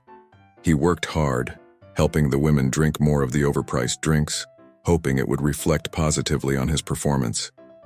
He recognized the importance of creating memorable interactions, even if it meant enduring tiresome conversations. Finally, as the number of invitees dwindled and Nicola announced it was time to wrap up, Adam felt exhausted but delighted when a prompt sounded in his head. The voice indicated that he had cleared one of the ordeals. It acknowledged Yui's impression of his determination and willingness to learn and rewarded him with a free pass to the bronze section of the library. His hard work had paid off. Everyone clapped and cheered as Yui stood on the podium alongside Nicola and declared the end of the night. She then smoothly transitioned into a speech to conclude the successful event, starting with a warning about the non-disclosure clause everyone had signed. Yui emphasized that the clause was for their own security, warning them against blackmail or selling information. Her genuine smile turned menacing as she assured them that anyone who breached this trust would vanish mysteriously. This chilling warning subdued the crowd, reminding them of Yui's dangerous reputation. Adam noted his confusion about not having signed anything, but understood the necessity of such a clause in their line of work. Yui then praised everyone for their conduct, mentioning that there had been no complaints and that clients were happy. Despite the earlier threat, the promise of bonuses reignited the crowd's enthusiasm. She announced that the bar would open on Monday and urged everyone to stay at their best, promising fair rewards for hard work. Once only Adam and Nicola remained, Yui approached Adam with a smile, asking about his first night.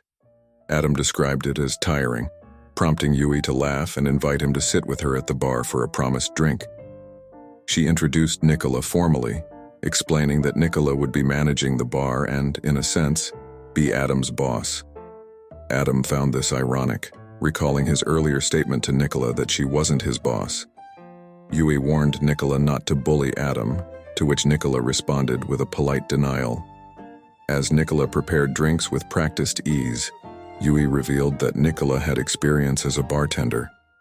When Adam inquired about Nicola's main job, Yui's silence hinted at something dangerous and shady. Yui then expressed her wish for Adam to work as a host for a year or two, make good money, and then pursue his own career.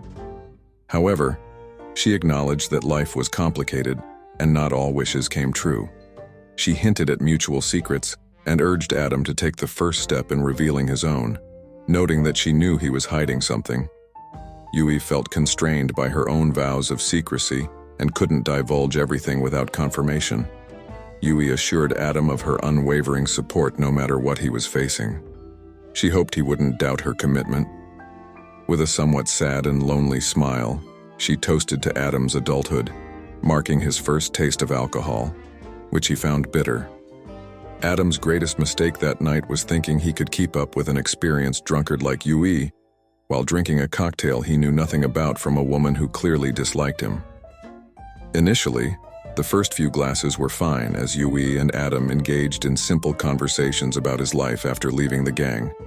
However, Adam made the mistake common among those inexperienced with alcohol. He drank beyond his limit and eventually crashed, unable to stay conscious any longer. Observing the sleeping Adam, Yui laughed, noting that he would need to train his drinking capacity later. Yui and her companion Nicola discussed Adam's situation.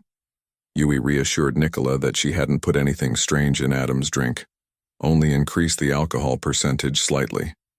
Yui believed in Adam's potential, despite Nicola's skepticism and questions about Adam's lack of the gift. Yui explained that Adam had been there for her when she needed help the most, which was reason enough for her loyalty. She reflected on her past, recounting how she left her family due to her mixed blood not being appreciated and recruited Mammoth and Adam during difficult times. Nicola expressed her concerns about Adam's loyalty, noting that he had left Yui. Yui, however, justified Adam's actions by explaining that unlike her and others, Adam had a family to care for. Nicola remained unconvinced, considering it a bad idea. Yui teased Nicola about her own past, specifically the time when Nicola had been contracted to kill her but failed, a reminder that always embarrassed Nicola. One way or another, Adam was now being pulled to the other side of the world, the side obscured by the veil, and since he didn't have the gift of Abel, this could only mean that he was either an earthly or celestial supernatural creature from Cain's lineage. Things were promising to become quite troublesome for the boy she cared so deeply for. As Yui prepared to leave, she mentioned the importance of figuring out what Adam truly was now, considering his involvement in the supernatural. She tasked Nicola with handling Adam appropriately once they had confirmation, while she focused on tracking a dangerous individual. Yui then carried the unconscious Adam to a more comfortable bed. When Adam woke up, he was greeted by a severe headache. Recognizing Yui's bedroom, he saw a glass of water and a pill on the nightstand with a note indicating it would help with the headache. After taking the medication, Adam's cognitive abilities gradually returned. He checked his phone and informed Shuri of his condition, as he had previously warned her that he might not come back that night. Reflecting on the previous night's conversation with Yui, Adam realized she was tied to the supernatural world, but couldn't disclose much, likely due to an oath or the so-called veil. Though Yui had hinted he could trust her with his secret, Adam remained cautious, believing trust shouldn't be tested unnecessarily. Adam summoned the Book of Genesis, which appeared with its pages spread open above him. He noted that he had 2 bronze rank passes available and decided to use one, hoping to gain answers in the nexus of the worlds. With one pass used, he prepared to seek the librarian and uncover the knowledge he needed about his awakening into the supernatural. When Adam used the pass, his body immediately slumped on the bed, his consciousness drifting into the realm of sleep. His mind felt as if it was being stretched and pulled from all sides, traveling into the unknown. That feeling persisted for a while until he finally felt himself land on his feet. Adam was greeted by the sight of the same enchanting, holy woman he had met the last time. She had been organizing the books on the shelves while floating in the air prior to his arrival in the realm of Nexus. The sacred atmosphere surrounding her, despite her sinful body, was the same as he remembered, as was the oppressive air around the library. The shelves still seemed to go as tall as the clouds, and their numbers were so numerous and unending that it was intimidating to say the least. The woman noted that Adam had returned, though this time out of his own volition. She asked him how many years had gone by since they last met. Adam told her it had only been 1 day. Surprised, she remarked that she should look at Earth more regularly. Adam gleaned from her words that time in this place moved at a different pace compared to Earth, though he wondered by how much. He mentioned using one of the free passes and reminded her that she had given them to him. She acknowledged this, smiling and tilting her head, and approached him, scanning him up and down. She commented on the curse inflicting him, noting it was stronger than she had thought. Adam sighed, knowing he needed to steer the conversation in the direction he wanted. He apologized for his conduct the last time, explaining that he had been confused and may have acted rudely. She responded positively, saying she liked polite boys like him and wished his siblings could act similarly. She patted his head gently, which made Adam flinch in surprise. She assured him that she did not mind the way he had acted toward her, finding it refreshing and reminiscent of her younger days. She then asked him what he wanted. Adam asked for her name, realizing he knew little about her. She seemed confused for a moment before mischievously suggesting they play a game. If he could find out her true name, she would give him a reward. For now, she told him to call her the Fool. When he expressed surprise, she explained that she saw herself as a naive woman exploring the world and believed all seekers of knowledge were fools at their core. Alternatively, she suggested he could call her Akasha, given it was her library. Adam preferred Akasha, feeling it was more respectful. Akasha smiled and began walking around him. She asked what brought him to the library this time, noting it would be a waste of the free pass if he was just there to see her. Adam took a deep breath and started his case, stating he had many questions. When she asked for specifics, he questioned what he was exactly. Akasha mused over his question, acknowledging its fundamental nature and noting that there was no right answer to such inquiries. She then offered to guide him to the correct path, emphasizing that knowledge earned by oneself was more reliable.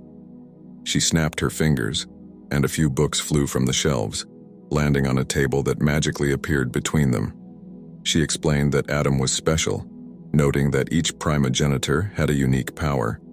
She described his power, origin, as much more interesting and vast than anything she had ever seen, though understanding it would be difficult.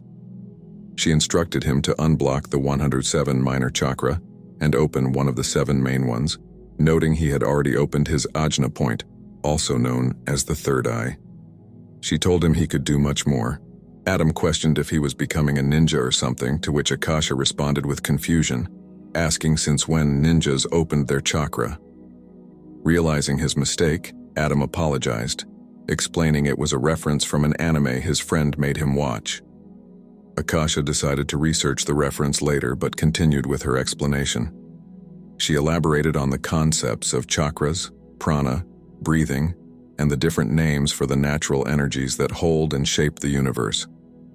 She emphasized the importance of breathing, noting it as the first gift God imparted to living beings and explaining that true breathing went beyond simply inhaling oxygen. Akasha pointed out that humans, after being expelled from Eden, had partially lost this ability and now could only open the anahata, the chakra located near the heart. Adam's eyes widened as he asked if problems with the anahata could lead to heart-related issues, to which Akasha confirmed. This revelation made Adam more determined, and he quickly approached the books, driven by a thirst for knowledge. Akasha did not stop him, moving aside and smiling. She warned him that he could not stay in the library for very long, as his soul was still too weak and reading consumed energy.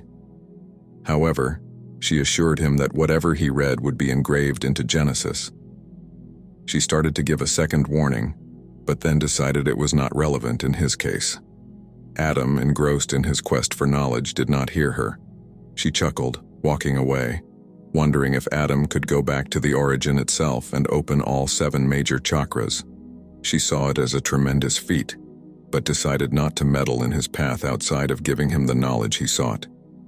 She believed that his life was his own, and how it ended was for him to decide. Adam was deeply immersed in his learning journey, discovering a world beyond his imagination. The human body, he learned, was a treasure trove of 114 chakras evenly distributed throughout. Among these, the 7 major chakras were perfectly aligned along the spine. Prana, the primordial energy of the world, required the opening of one of the 7 main chakras to contain it, followed by opening the 107 minor chakras, which served as veins to circulate the energy. The more of these minor chakras that were opened, the better for the individual. Adam had only opened his third eye, with none of the 107 pathways activated yet. This wasn't a problem. He just needed to feel the prana in his third eye and gradually circulate it through his body, opening the pathways one by one. Despite the lack of these pathways, Adam could use appraisal, a skill available to those who had opened their third eye pathway. The books given to him by the Fool, whom he preferred to call Akasha, were fundamental but challenging. There was so much to learn: the locations of all 114 chakras, how to feel and use the energy, and the delicate balance between theory and practice. Despite the difficulty, Adam found appraisal not particularly hard to learn. However, obtaining the Eye of Truth was another story, with sparse information available. The book alone couldn't provide access to this skill, but Adam was determined to learn. As Genesis advised, one must crawl before learning to walk. Adam continued absorbing the knowledge eagerly, despite feeling his limits being tested. His head ached, and his mind became blurry, but he pressed on, driven by a desire to record every bit of information. Blood dripped from his nose and eyes, unnoticed in his trance-like state. His focus was entirely on gathering more knowledge. Suddenly, a hand closed the book shut, pulling Adam out of his trance. "You've lasted 3 weeks, longer than I expected, but this is enough," a voice said. Akasha reminded him that any damage incurred in this state was more dangerous than physical harm, and that he could learn more once he returned to his world. Adam tried to protest, feeling he could continue, but his vision blurred and he couldn't see anymore. Akasha placed a hand on his head, massaging his temples. "Now sleep. When you wake up, you'll see a new world beyond your imagination," she assured him. Adam wanted to ask more questions, but his body could no longer endure. Akasha sensed his thoughts and muttered, "Become stronger. If you wish to stay here longer and gain more knowledge, strengthen your soul and return. I'll be waiting." As Adam's body dissipated into lights, Akasha reminded him to learn not to exceed his limits. Some lessons could only be learned through mistakes. Alone again in the limitless library, Akasha felt a pang of loneliness. Watching Adam learn had been a delight. Remembering his mention of something called anime, she decided to explore that section of the library. Though she had previously dismissed entertainment knowledge, she now felt intrigued. Meanwhile, back in Los Angeles at Wild Hunt, Adam awoke and reached for his phone. A splitting headache overwhelmed him. He felt parched, sore, hungry, and exhausted, as if he had stayed awake for days without eating or moving. His heart seized, breathing became painful, his vision darkened, and his pulse slowed. His body felt hollowed out, as if he hadn't eaten for weeks or months. In a moment of clarity, Adam realized what was happening. Knowing did not change his fate. That night, Adam died for the second time. The cause of death: hunger. Adam had often wondered what it felt like to embrace death, a question all humans asked at least once in their lifetime, pondering the inevitable doom no mortal could escape. He loathed that he could now provide a definitive answer to that question. Dying was painful and terrifying. After having his heart pierced by a supernatural phenomenon and returning from the dead the next day, he had wished never to experience that ordeal again. Unfortunately, fate had other plans for him, forcing him to endure that sensation once more. When Adam's eyes flew wide open, he felt as if his body was wired to the bed, tension at an all-time high. He gasped and greedily gulped for air, feeling as though his lungs were on fire.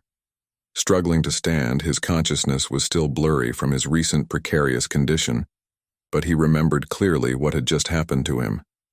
He had died again. He looked at his body in disbelief, recalling how it had been hollowed out before his demise, akin to starving for days. Yet now, his body was in perfect condition, without the slightest blemish.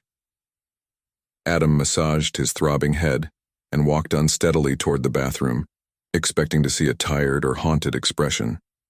However, his blue eyes reflected the same appearance as always, complicating his thoughts even more. After rinsing his face with cold water to wake himself up, he muttered with determination, "Open the lock." He needed to test if everything he had been through was worth it. A few moments later, Adam was seen walking out of the back of a club wearing a hoodie and jeans. It was barely 6 a.m., and people were starting their daily routines, but Adam was heading toward a more deserted area. He had left a message for Yui on her bedroom desk, needing more time to himself before coming clean to her.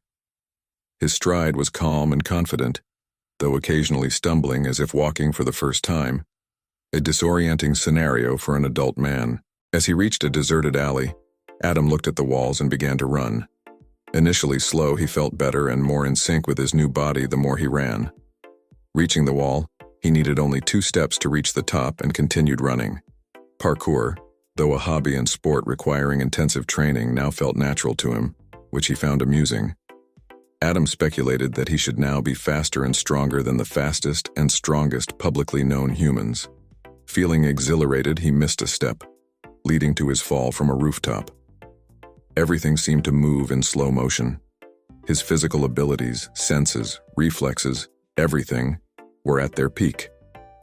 He caught an exterior stair in one grip, halting his fall, and climbed back up. Standing on the 6-story apartment rooftop, Adam laughed out loud, feeling stronger and more alive than ever. He called for his book, which opened automatically, displaying his stats: strength, speed, agility, dexterity, endurance, all rated D+, with an overall capacity of D+. This calmed his thumping heart. Adam realized the grading system likely didn't stop at D, surmising it followed a scale from F to A. Adam called out to Genesis, receiving no answer. Shrugging it off, he moved away, noticing 2 men following a drunken woman. Hesitating, he observed, knowing acting as a white knight could be dangerous in a country where even babies could carry guns. But he couldn't ignore it. As he hesitated, the book's page turned without his instructions, presenting him with 3 minor ordeals. White Knight, save the woman for +110 karma. Gray Knight, ignore for +25 karma. And Black Knight, participate for +120 karma. Adam questioned the meaning of karma, to which Genesis replied it was energy used for skills, opening chakra pathways, or obtaining knowledge. Genesis suggested the 3rd option for maximum karma. Adam dismissed Genesis's lack of moral concern, preparing to act. Ideally, he would call them out and they would leave. Dialing 911, he landed acrobatically and rushed to intervene. A gunshot rang out, nearly scaring him witless, the sound amplified by his heightened senses.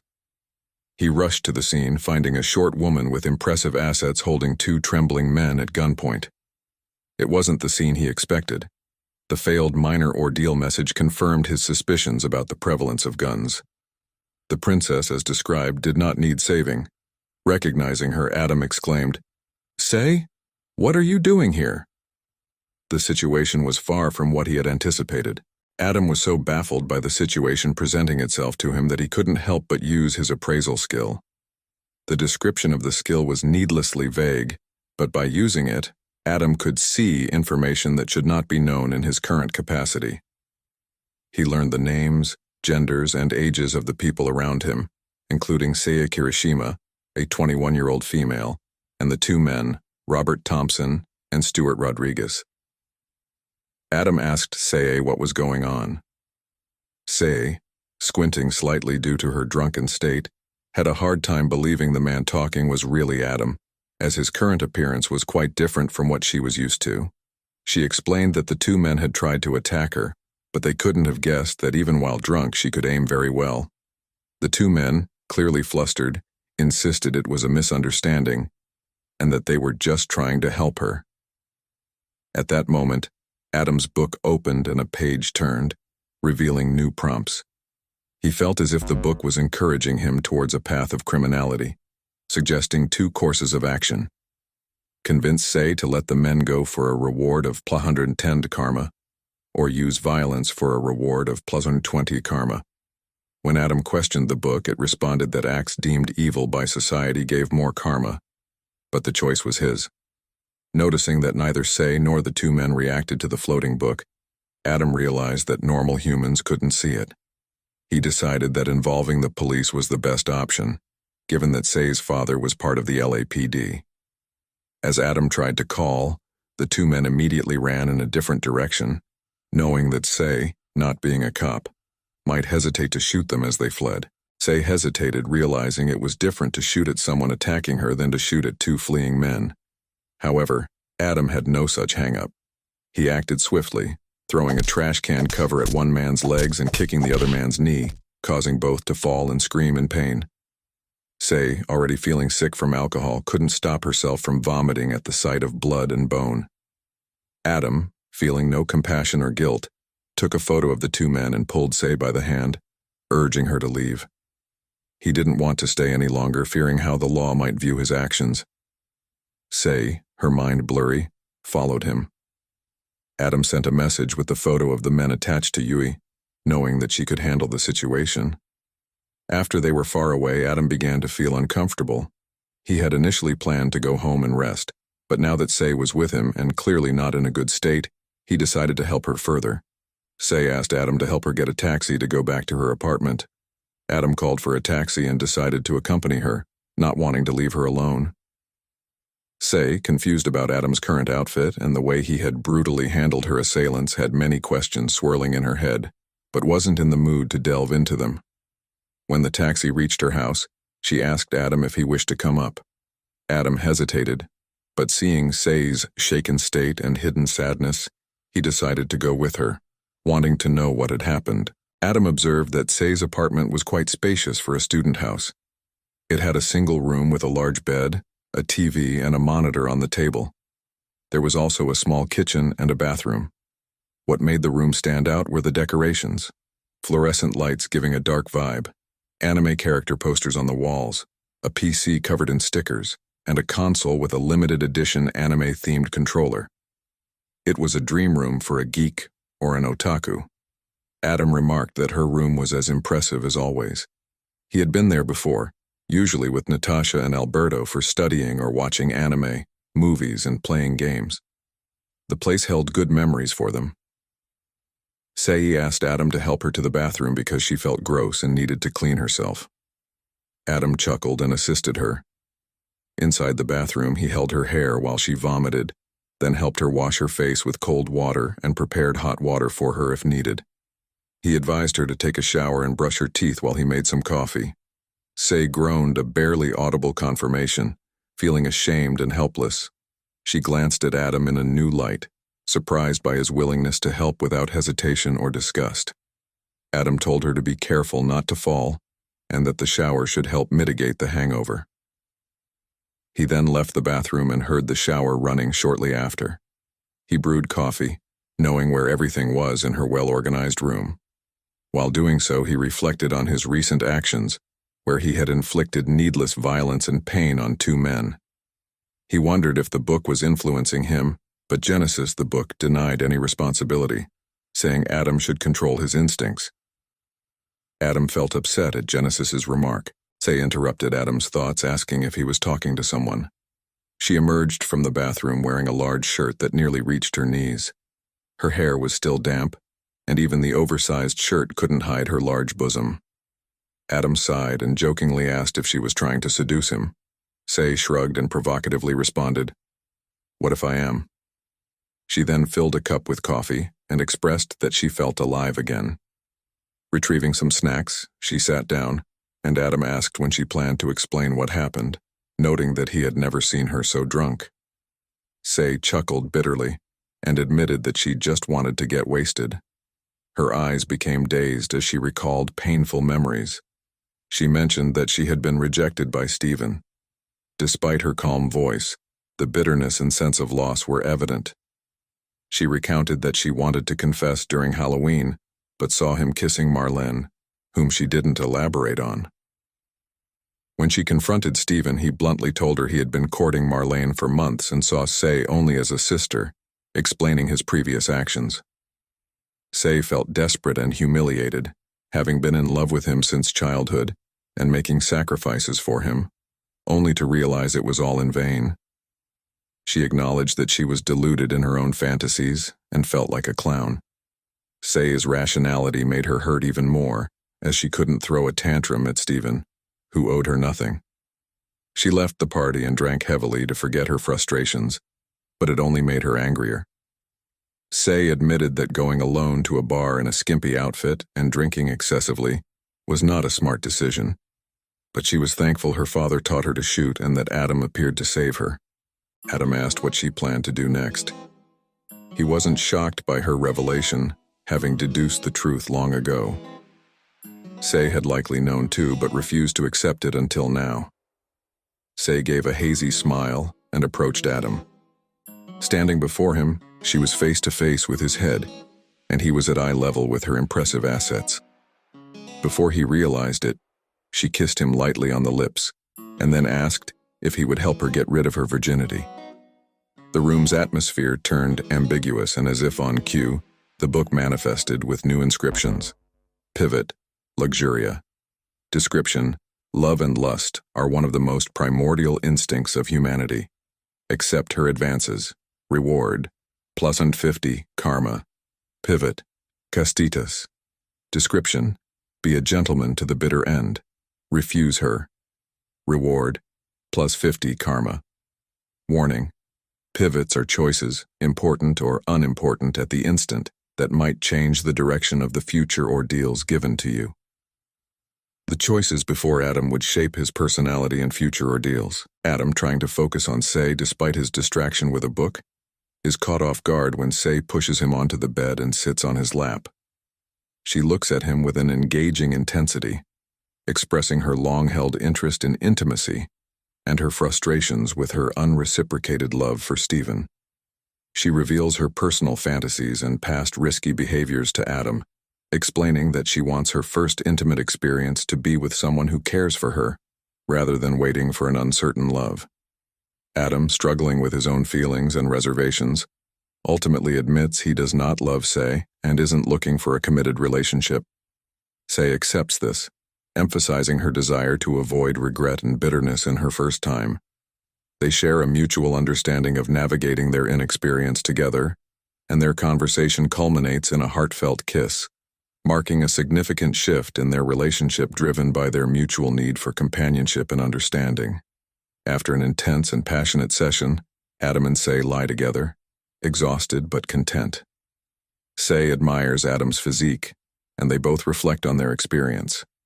Sei proposes they continue their intimate relationship without commitments until one of them finds true love. She suggests this arrangement to avoid being labeled negatively and to have a trusted partner to fulfill their needs.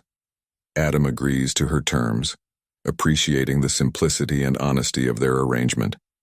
They share a tender moment in the bath, affirming their mutual understanding and attraction. Sei leaves to answer a phone call, and Adam contemplates their new dynamic. Adam's thoughts might have been jumbled, but he knew what he had to do. He uttered the word, book, and it was time to see what he had obtained and whether he could buy the eyes of truth.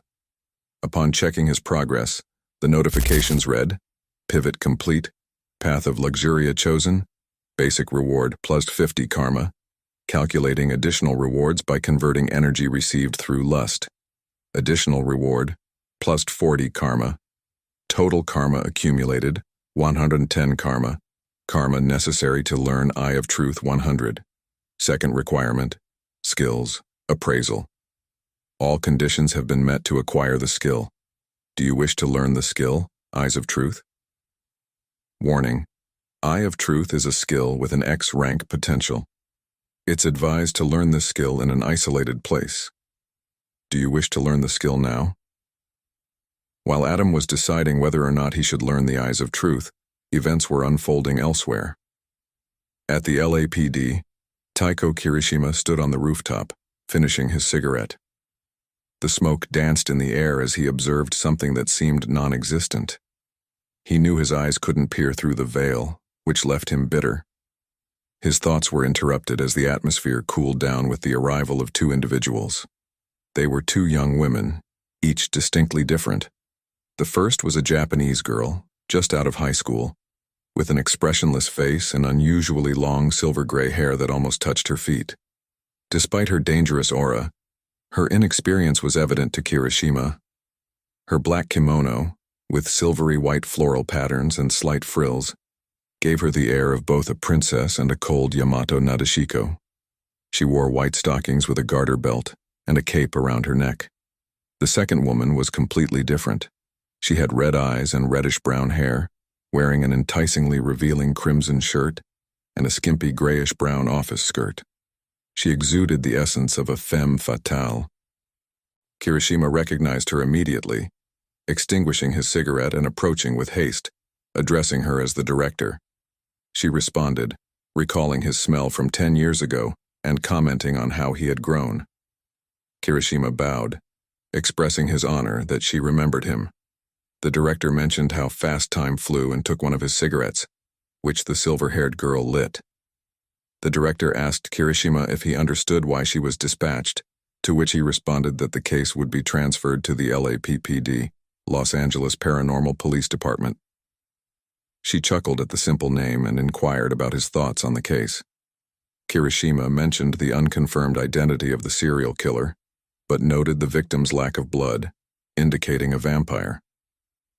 The director expressed her dislike for vampires who created newborns without proper teaching. She then asked if there was anything particular to note. Kirishima hesitated until the silver-haired girl placed a blade under his throat, demanding honesty. The director asked her to stand down, and the girl apologized formally. Kirishima, understanding the show of force, came clean, mentioning a survivor with no wounds despite encountering the killer. The director found this intriguing and requested his information. Kirishima hoped Adam was just a victim and not implicated further. The director mentioned giving local forces a week to act due to knowing someone connected to them. Kirishima offered to prepare a hotel, and the director accepted, saying the silver-haired girl needed some fun. She then mentioned needing to meet her sister, wondering if she regretted her past choices. After they left, Kirishima reflected on the remains of his cigarette and sighed, feeling too old for such matters. Meanwhile, Adam returned home and reflected on the supernatural skill, eyes of truth, he was about to engage with.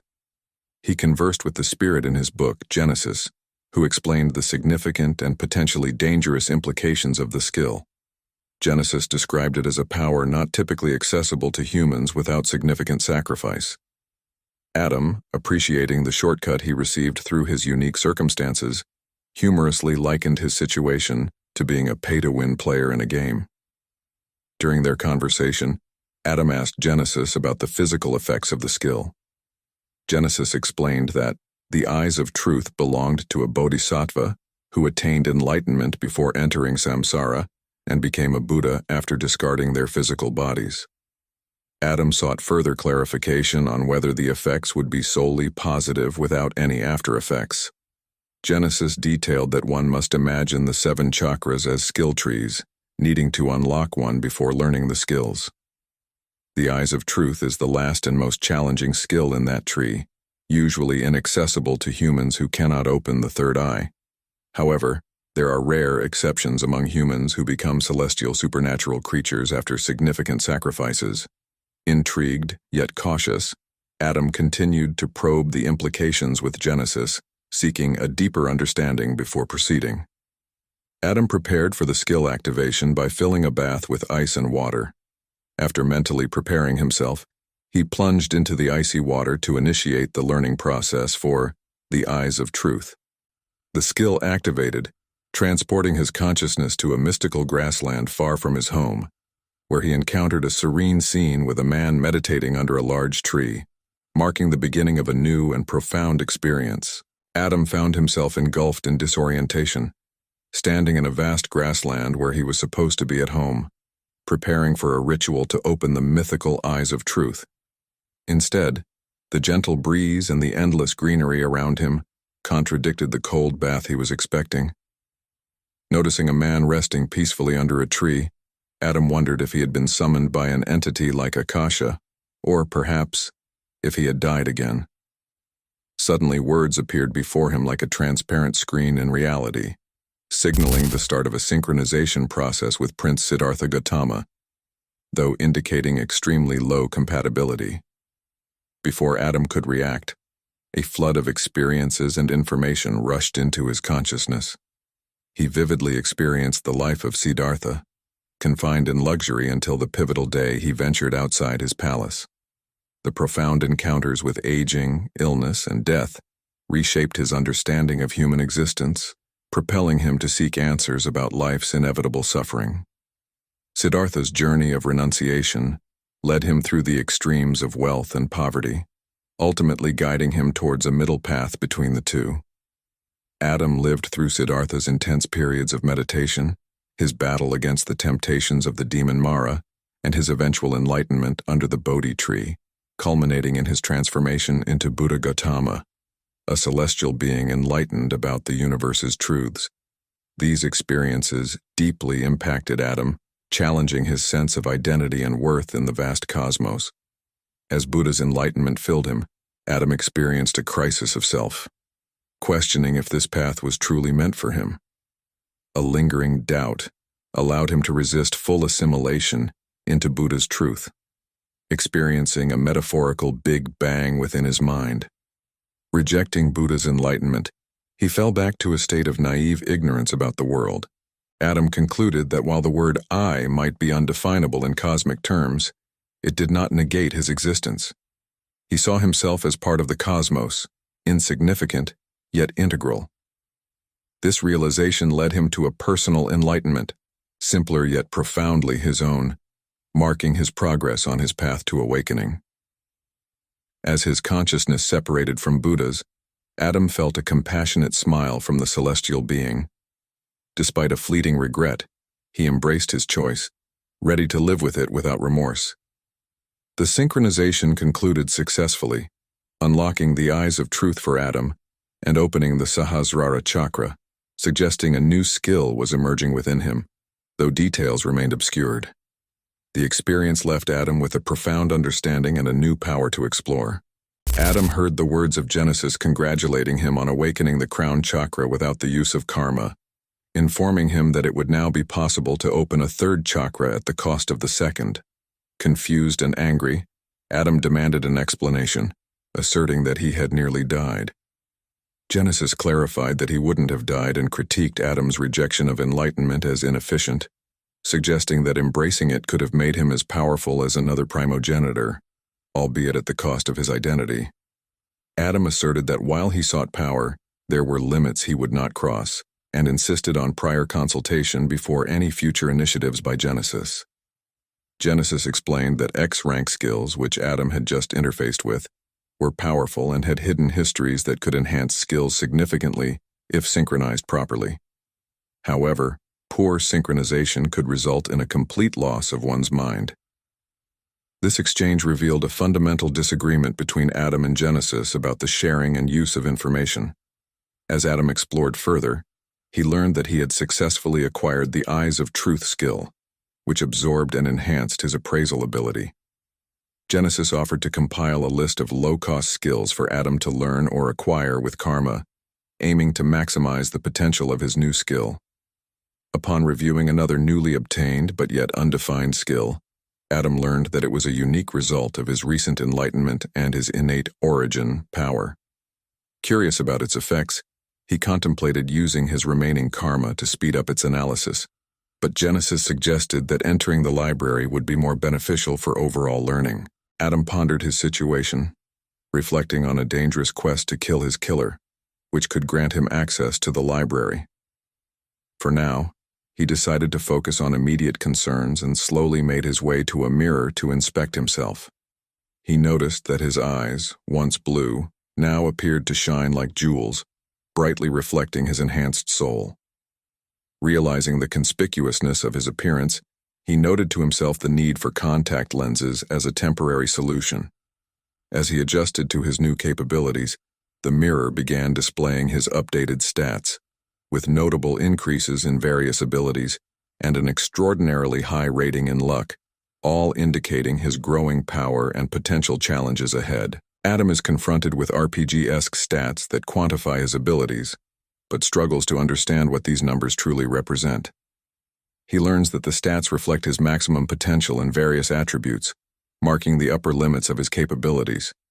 For instance, his speed is rated at a D+ rank, yet this does not mean he can sustain maximum speed indefinitely due to physical and natural limitations. A synthetic spirit named Genesis explains that from rank C onwards, Adam's capabilities surpass what is considered humanly possible, categorizing his willpower and charm at a superhuman level. This helps Adam comprehend that these stats indicate potential rather than constant performance. When Adam inquires about the X rank, Genesis clarifies that it represents abilities so advanced and variable that they defy standard categorization. For example, Adam's skill, Eyes of Truth, is powerful, but currently weak, emphasizing that the EX rank shows the ultimate potential an ability might achieve. Adam acknowledges that stats alone don't dictate outcomes in real-world situations, and his reflections are further complicated when Genesis describes his luck stat as a form of fate or destiny. This stat, Genesis says, will inevitably draw various uncontrollable events toward Adam, which could be either beneficial or detrimental. As Adam grapples with these insights, he also observes changes in his physical appearance, noting that his charm has reached a supernatural level, likened to the deceptive allure of mythical creatures such as vampires. His body now exhibits perfect proportions and a flawless appearance which, while advantageous, makes him uncomfortable due to the profound changes. Genesis then reveals a new ability for Adam to name. Create a zone of absolute control where the user can manipulate all forces, tentatively assessed at the S rank, but with potential for the EX rank. Exploring this ability, Adam discovers he can sense and control his environment within a spherical zone, extending his perception and influence significantly. Despite the initial excitement and power of this new skill, the exertion causes Adam severe pain, marked by a debilitating headache and nosebleeds. Yet, he is exhilarated by his first true superpower, which provides a real defense against the supernatural forces he now faces. As Adam ponders a name for his new skill, he reflects on existential themes and his own sense of self, ultimately choosing to name the skill the world. This name reflects his control within the zone and symbolizes his journey from vulnerability to empowerment, embracing his new role in a world redefined by supernatural elements and his own evolving capabilities. After wiping the blood from his face due to his nosebleed, Adam exited the bathroom and changed into more comfortable clothing. He prepared a light breakfast to regain some energy. His recent revival from death left him with little appetite, as his body had been restored to an optimal state. Despite not feeling hungry, Adam ate to not only replenish his energy, but also to calm his nerves. He found a certain relaxation in performing normal activities. Contemplating what to do next, Adam briefly considered watching TV and decided to go for it, navigating through channels with a remote. The entertainment landscape had changed significantly, with the traditional TV channel system now merged with streaming services. This had sparked many debates online, but Adam typically avoided social media due to its toxicity. While watching TV, an announcement about a new edition of the VR game Mythical Life caught his attention.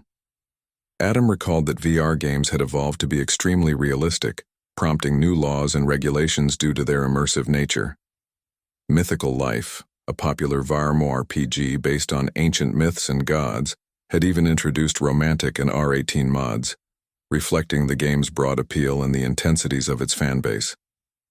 However, Adam's interest in the game world had waned, especially now that his own life seemed more intriguing than any game could offer. As he continued flipping through channels, a news report about a new victim of Jack the Ripper stopped him.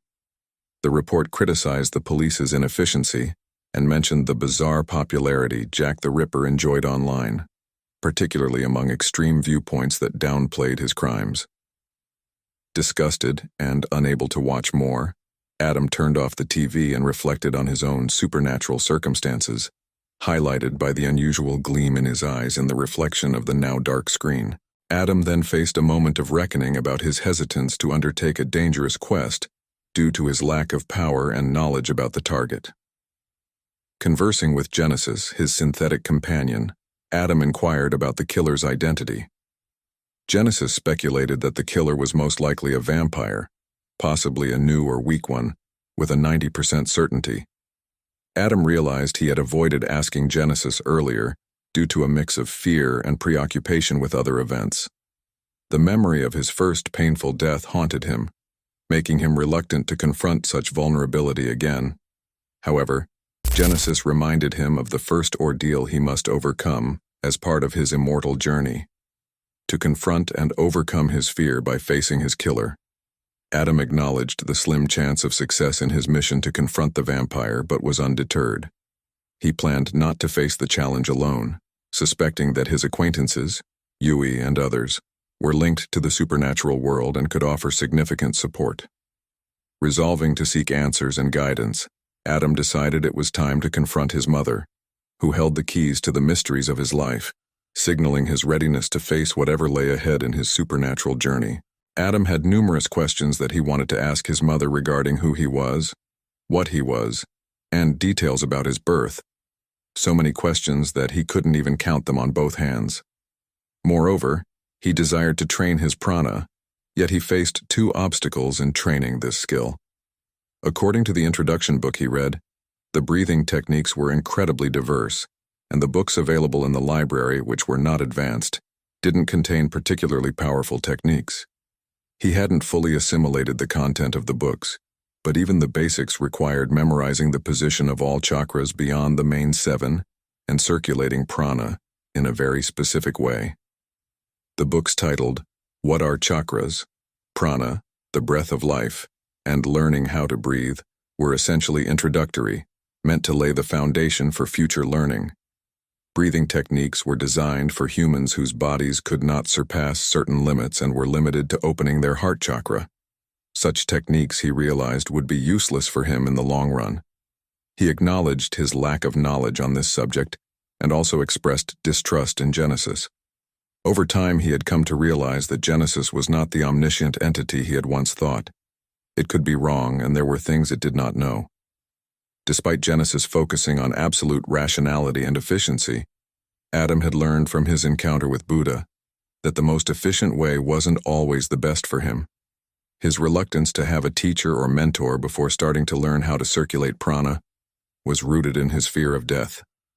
He could die from even a minor mistake, and he did not want to die again unless absolutely necessary. A sensation he could never get used to, and he feared becoming indifferent to it. Genesis remarked that humans couldn't detect the changes in his eyes due to a veil distorting their vision. Adam bitterly acknowledged that anyone who could see his eyes would likely be from the supernatural world and know his identity. While he wasn't playing the vigilante, for now it was better to not be singled out as someone from the supernatural side of the world. He was still not fully capable of defending himself. He had learned to fight from his mother, both unarmed and armed, using weapons, and he believed he was competent at it as far as civilian combat was concerned. He was not foolish enough to confront supernatural beings head-on. Remembering the books in his mother's library, he considered them immense secret treasure troves of knowledge and planned to utilize them. Suddenly, he staggered as he locked the flow of the two chakras, returning to being a normal human again, which left him feeling extremely weak and slow. While he was heading to the hospital on the subway, a red-haired middle-aged woman and a silver-haired young girl were already in front of his destination. The director was surprised and wondered if her sister was working there, dismissing the possibility of her being sick or wounded as they didn't fall sick at their level. They entered the hospital, unnoticed by others due to their supernatural origin. Inside, the director stopped, annoyed, realizing her sister had cut their link, making her untraceable. Deciding to respect her sister's wishes, she planned to try again after resting. As they left the hospital, a young man in a black hoodie apologized for almost colliding with them. The only ones who could see them were those initiated into the supernatural world or survivors of supernatural attacks. The director, suspecting the young man might be important, later called Taiko Kirishima for more information on a potential witness to a vampire attack. Meanwhile, Adam used his eyes of truth on the two women, identifying one as Makoto Kaminari from the House of Kaminari, a hunter. He was shocked to realize the girl shared the same family name as his biological mother, which intensified his concerns and suspicions as he quickly left the scene. Once Adam had moved away from the entrance of the hospital and smoothly blended into the crowd, he let out a sigh of relief. He was shocked that the first time he used his skill, the eyes of truth, on a person, he would so successfully identify someone from the supernatural world. He speculated about the odds of such an occurrence. They could be 1 in thousands, if not hundreds of thousands or millions. He now understood what Genesis meant by his X-rank luck. He considered the name he had encountered, Makoto Kaminari. While people of Japanese descent were not uncommon in LA or even America, and it was unlikely that Kaminari was a unique family name globally, in the context of the supernatural world, it might signify something more significant. The alignment of so many coincidences and circumstances led Adam to strongly suspect that the unusually dressed girl was related to his deceased mother. Adam was accustomed to having no familial connections, either from his father's or mother's side. This isolation left him feeling confused and conflicted. He decided not to dwell on these feelings any longer than necessary. He had already thought enough on his own.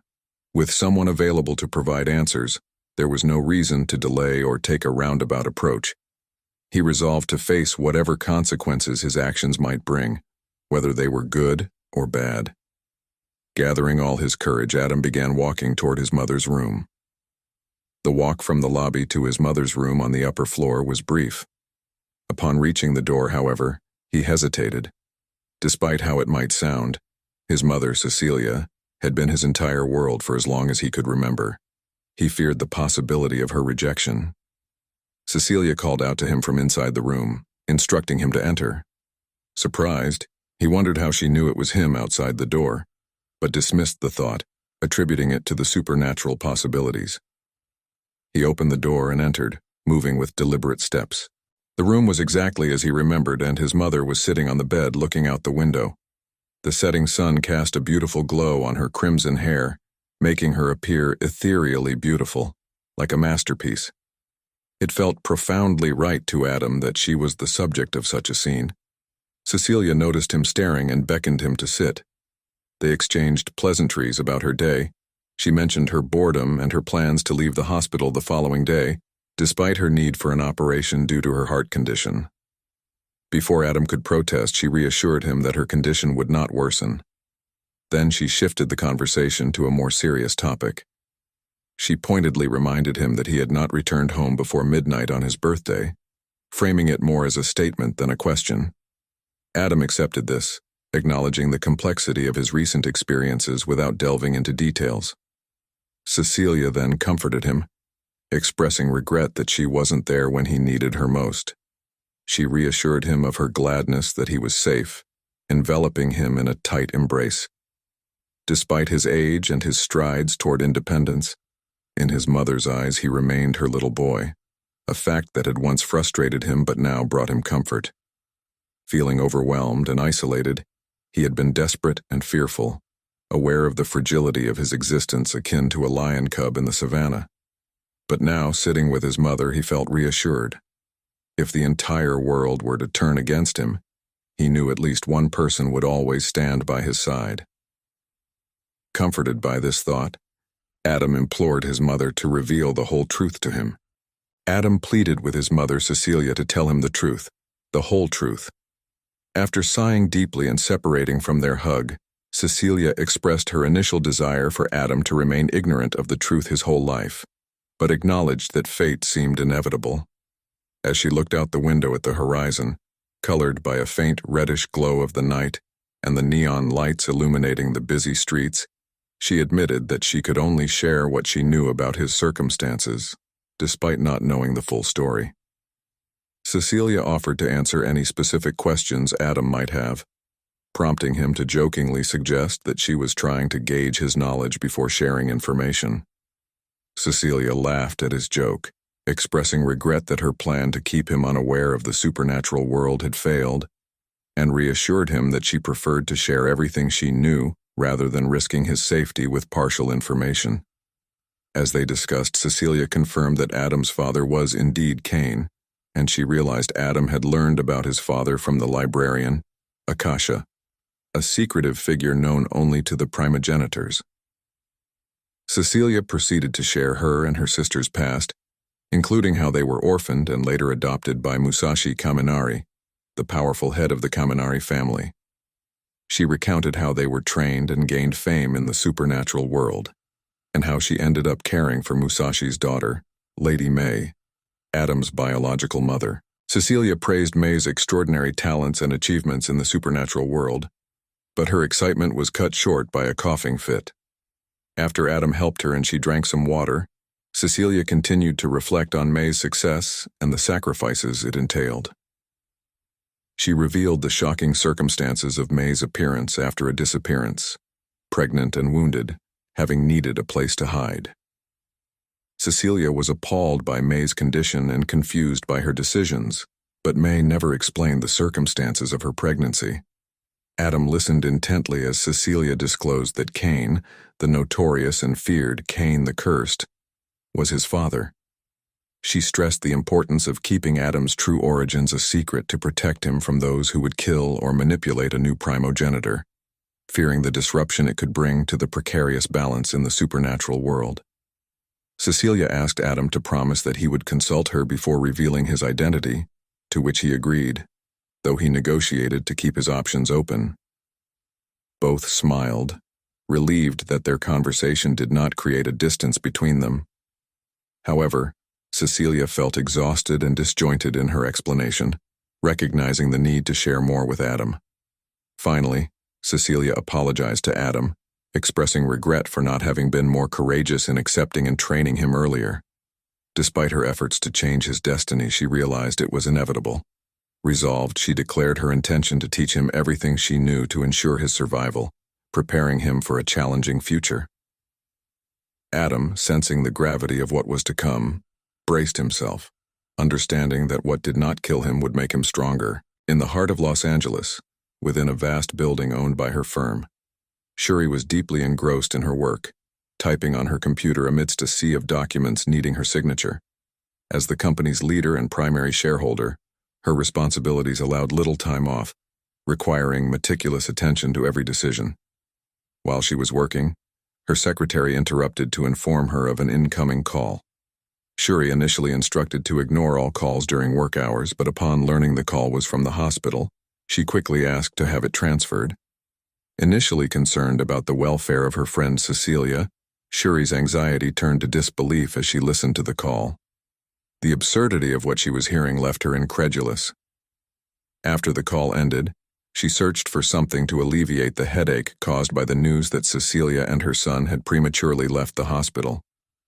Reflecting on her friend's stubborn nature, Shuri opted against a confrontational approach, deciding instead to send a simple message expressing her concern for Cecilia's health.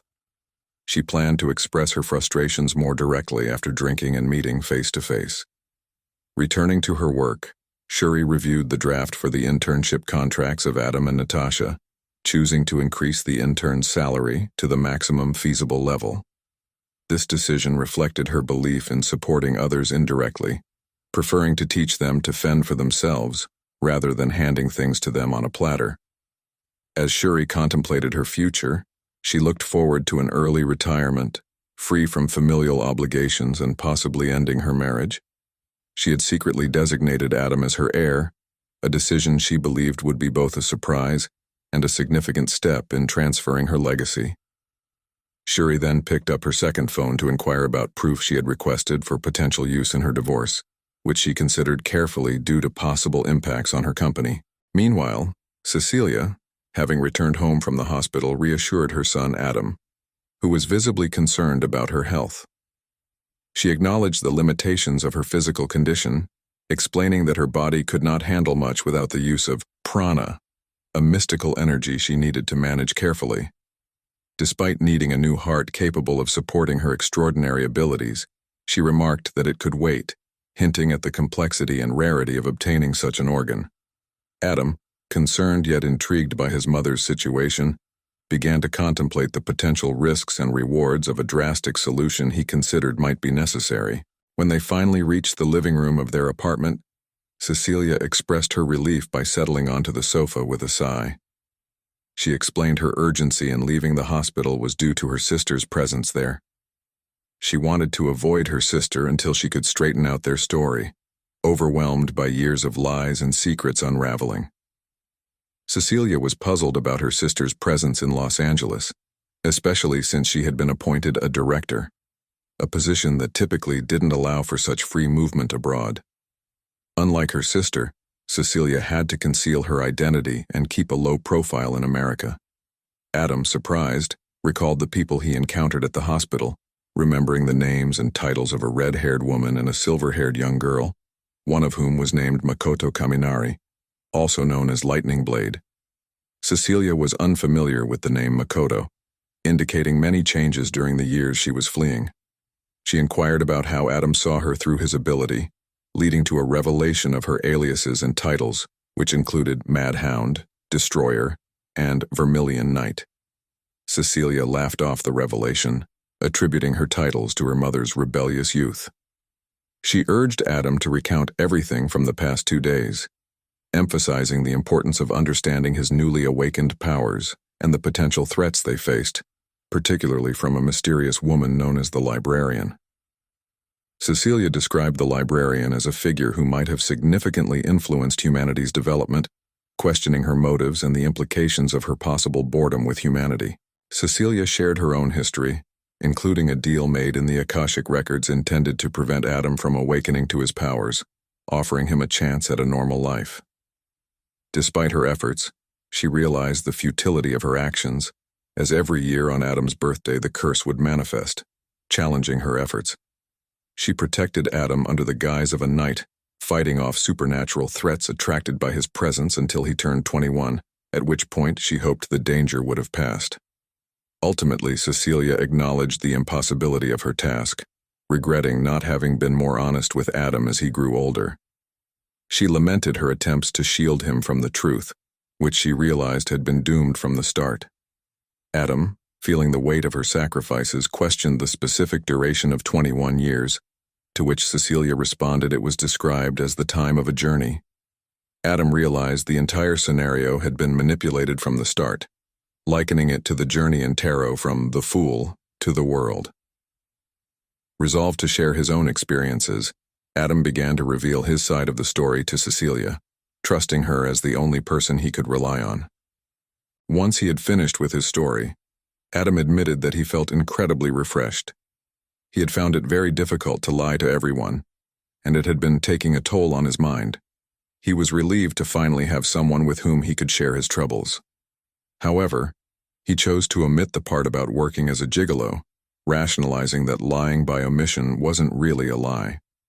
He also avoided discussing what had happened with Sei, considering it a personal event between 2 consenting adults that he didn't need to share with anyone else.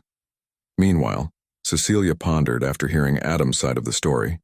She soon nodded before stating that it was good that he hadn't told anything to the police. Now they could work on another version to give to them. In fact, she suggested ideally he should just talk gibberish, pointing out that this was Shuri's job, and she was much better at it than Cecilia. Cecilia mentioned Yui, noting that she had wanted Adam to keep his distance from her, but she guessed it was also fate. She remarked that the Feng family was pretty renowned in the hunter world, albeit smaller than the Kaminari family, but still notable. She nodded to herself as if realizing something and asked if Adam was also friendly with a girl from the Hanekawa family, indicating that it seemed Adam had really been destined to never escape his fate. She then stated that she would give him a proposal for him to consider since the final decisions were ultimately in his hands. Cecilia admitted to herself that she had been used by the librarian all this time to delay Adam's awakening for the last 21 years, recognizing that the power of Genesis and the access to the library were too useful to discard. Cecilia acknowledged that what Adam currently lacked most was time, which the book he wielded provided him. Despite realizing that everything might be intentional, she did not feel any hostility towards the librarian because, in the end, everything was her own fault. She suggested that when facing anyone from the supernatural world, Adam should present himself as a shaman, explaining that shamans and other such titles referred to people who obtained power from celestial supernatural creatures by signing a contract with them and paying an adequate price. She elaborated that hunters were born with the gift and the power to open the heart chakra, whereas some humans could obtain power by signing contracts with powerful entities. She commented that those types of humans often caused many wars due to the different doctrines they preached, but what mattered were the elements they had. Cecilia noted that Adam had survived an attack against a supernatural being and had opened his eyes to the veil and signed a contract with spirits or gods. She advised that if asked for the name of the entity, He should refrain from giving it, as most people kept it secret to prevent others from researching and understanding their powers. She concluded that Adam's physical appearance remained human enough to pass unnoticed for now, though issues might arise if his physical abilities started to exceed human limits. She reflected on the stigma associated with spiritualists, noting that it had only calmed a bit after the Christian church started signing contracts with angels. Despite planning to hide until Adam could be brought to his rightful home as the heir of the Kaminari family, Cecilia acknowledged that the reality was different now, and she could no longer flee. She accepted that it was time for reckoning. Cecilia then suggested going to the basement as they had talked enough and it was time to train. She mentioned that the training Adam had received in the past was not adaptable to his current strength, and he had no experience dealing with supernatural beings. She proposed using the library to search in the bronze section for anything related to martial arts or weapon manipulation, explaining that the section contained most information easily obtainable with current technology. As they began walking down the stairs, Adam acknowledged her suggestion and stated his intention to search for useful skills, emphasizing the use of time dilation to his advantage. Cecilia reassured him, recognizing his fear about the effects on his physical body from prolonged stays in the library. She affirmed her support for him, regardless of the decisions he made, emphasizing the importance of being ready for the consequences of those decisions. Finally, she encouraged Adam to demonstrate his power, asking him to show her the world. Adam had discovered a power upon reaching enlightenment up to the second chakra, the crown chakra, though his abilities were severely limited. After he had finished explaining his powers, Cecilia expressed her intrigue, asking if such powers were rare in the supernatural world. She clarified that such powers were not just rare, but non-existent, as she knew of no one else who could manipulate physical force with their mind as Adam did. Cecilia then suggested they start with a lesson, introducing the first step in using chakra for humans as reinforcement. Although no visible change occurred when she mentioned this, she asked Adam to use his ability on her to sense the flow of her energy. Despite his initial confusion, Adam complied, unlocking the chakras that bound and limited his body, feeling his strength and senses sharpen dramatically. As his senses expanded, he became overwhelmed with information. Cecilia felt as though she was being observed from all directions, likening the sensation to the powers wielded by top-class vampires, though much purer. She then advised Adam to reduce the range of his domain to lessen the burden of information on his mind, suggesting he maintain a smaller area. Adam managed to reduce his domain to 5 meters, and Cecilia asked him to focus specifically on her and describe what he sensed. As Adam focused, he became embarrassed when he was suddenly able to see beneath her clothes but quickly refocused on the task at hand.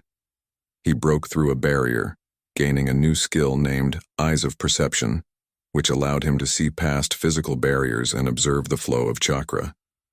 Cecilia was curious about his surprised reaction, and upon learning about his new skill, she remarked on the potential of combining it with another skill, Eyes of Truth, to make him an exceptional spy. Cecilia emphasized the importance of Adam creating his own skills, as the Genesis power was not truly his own. She encouraged him to try out his new skill immediately. Observing her internal body, Adam described the minor chakra pathways she showed him.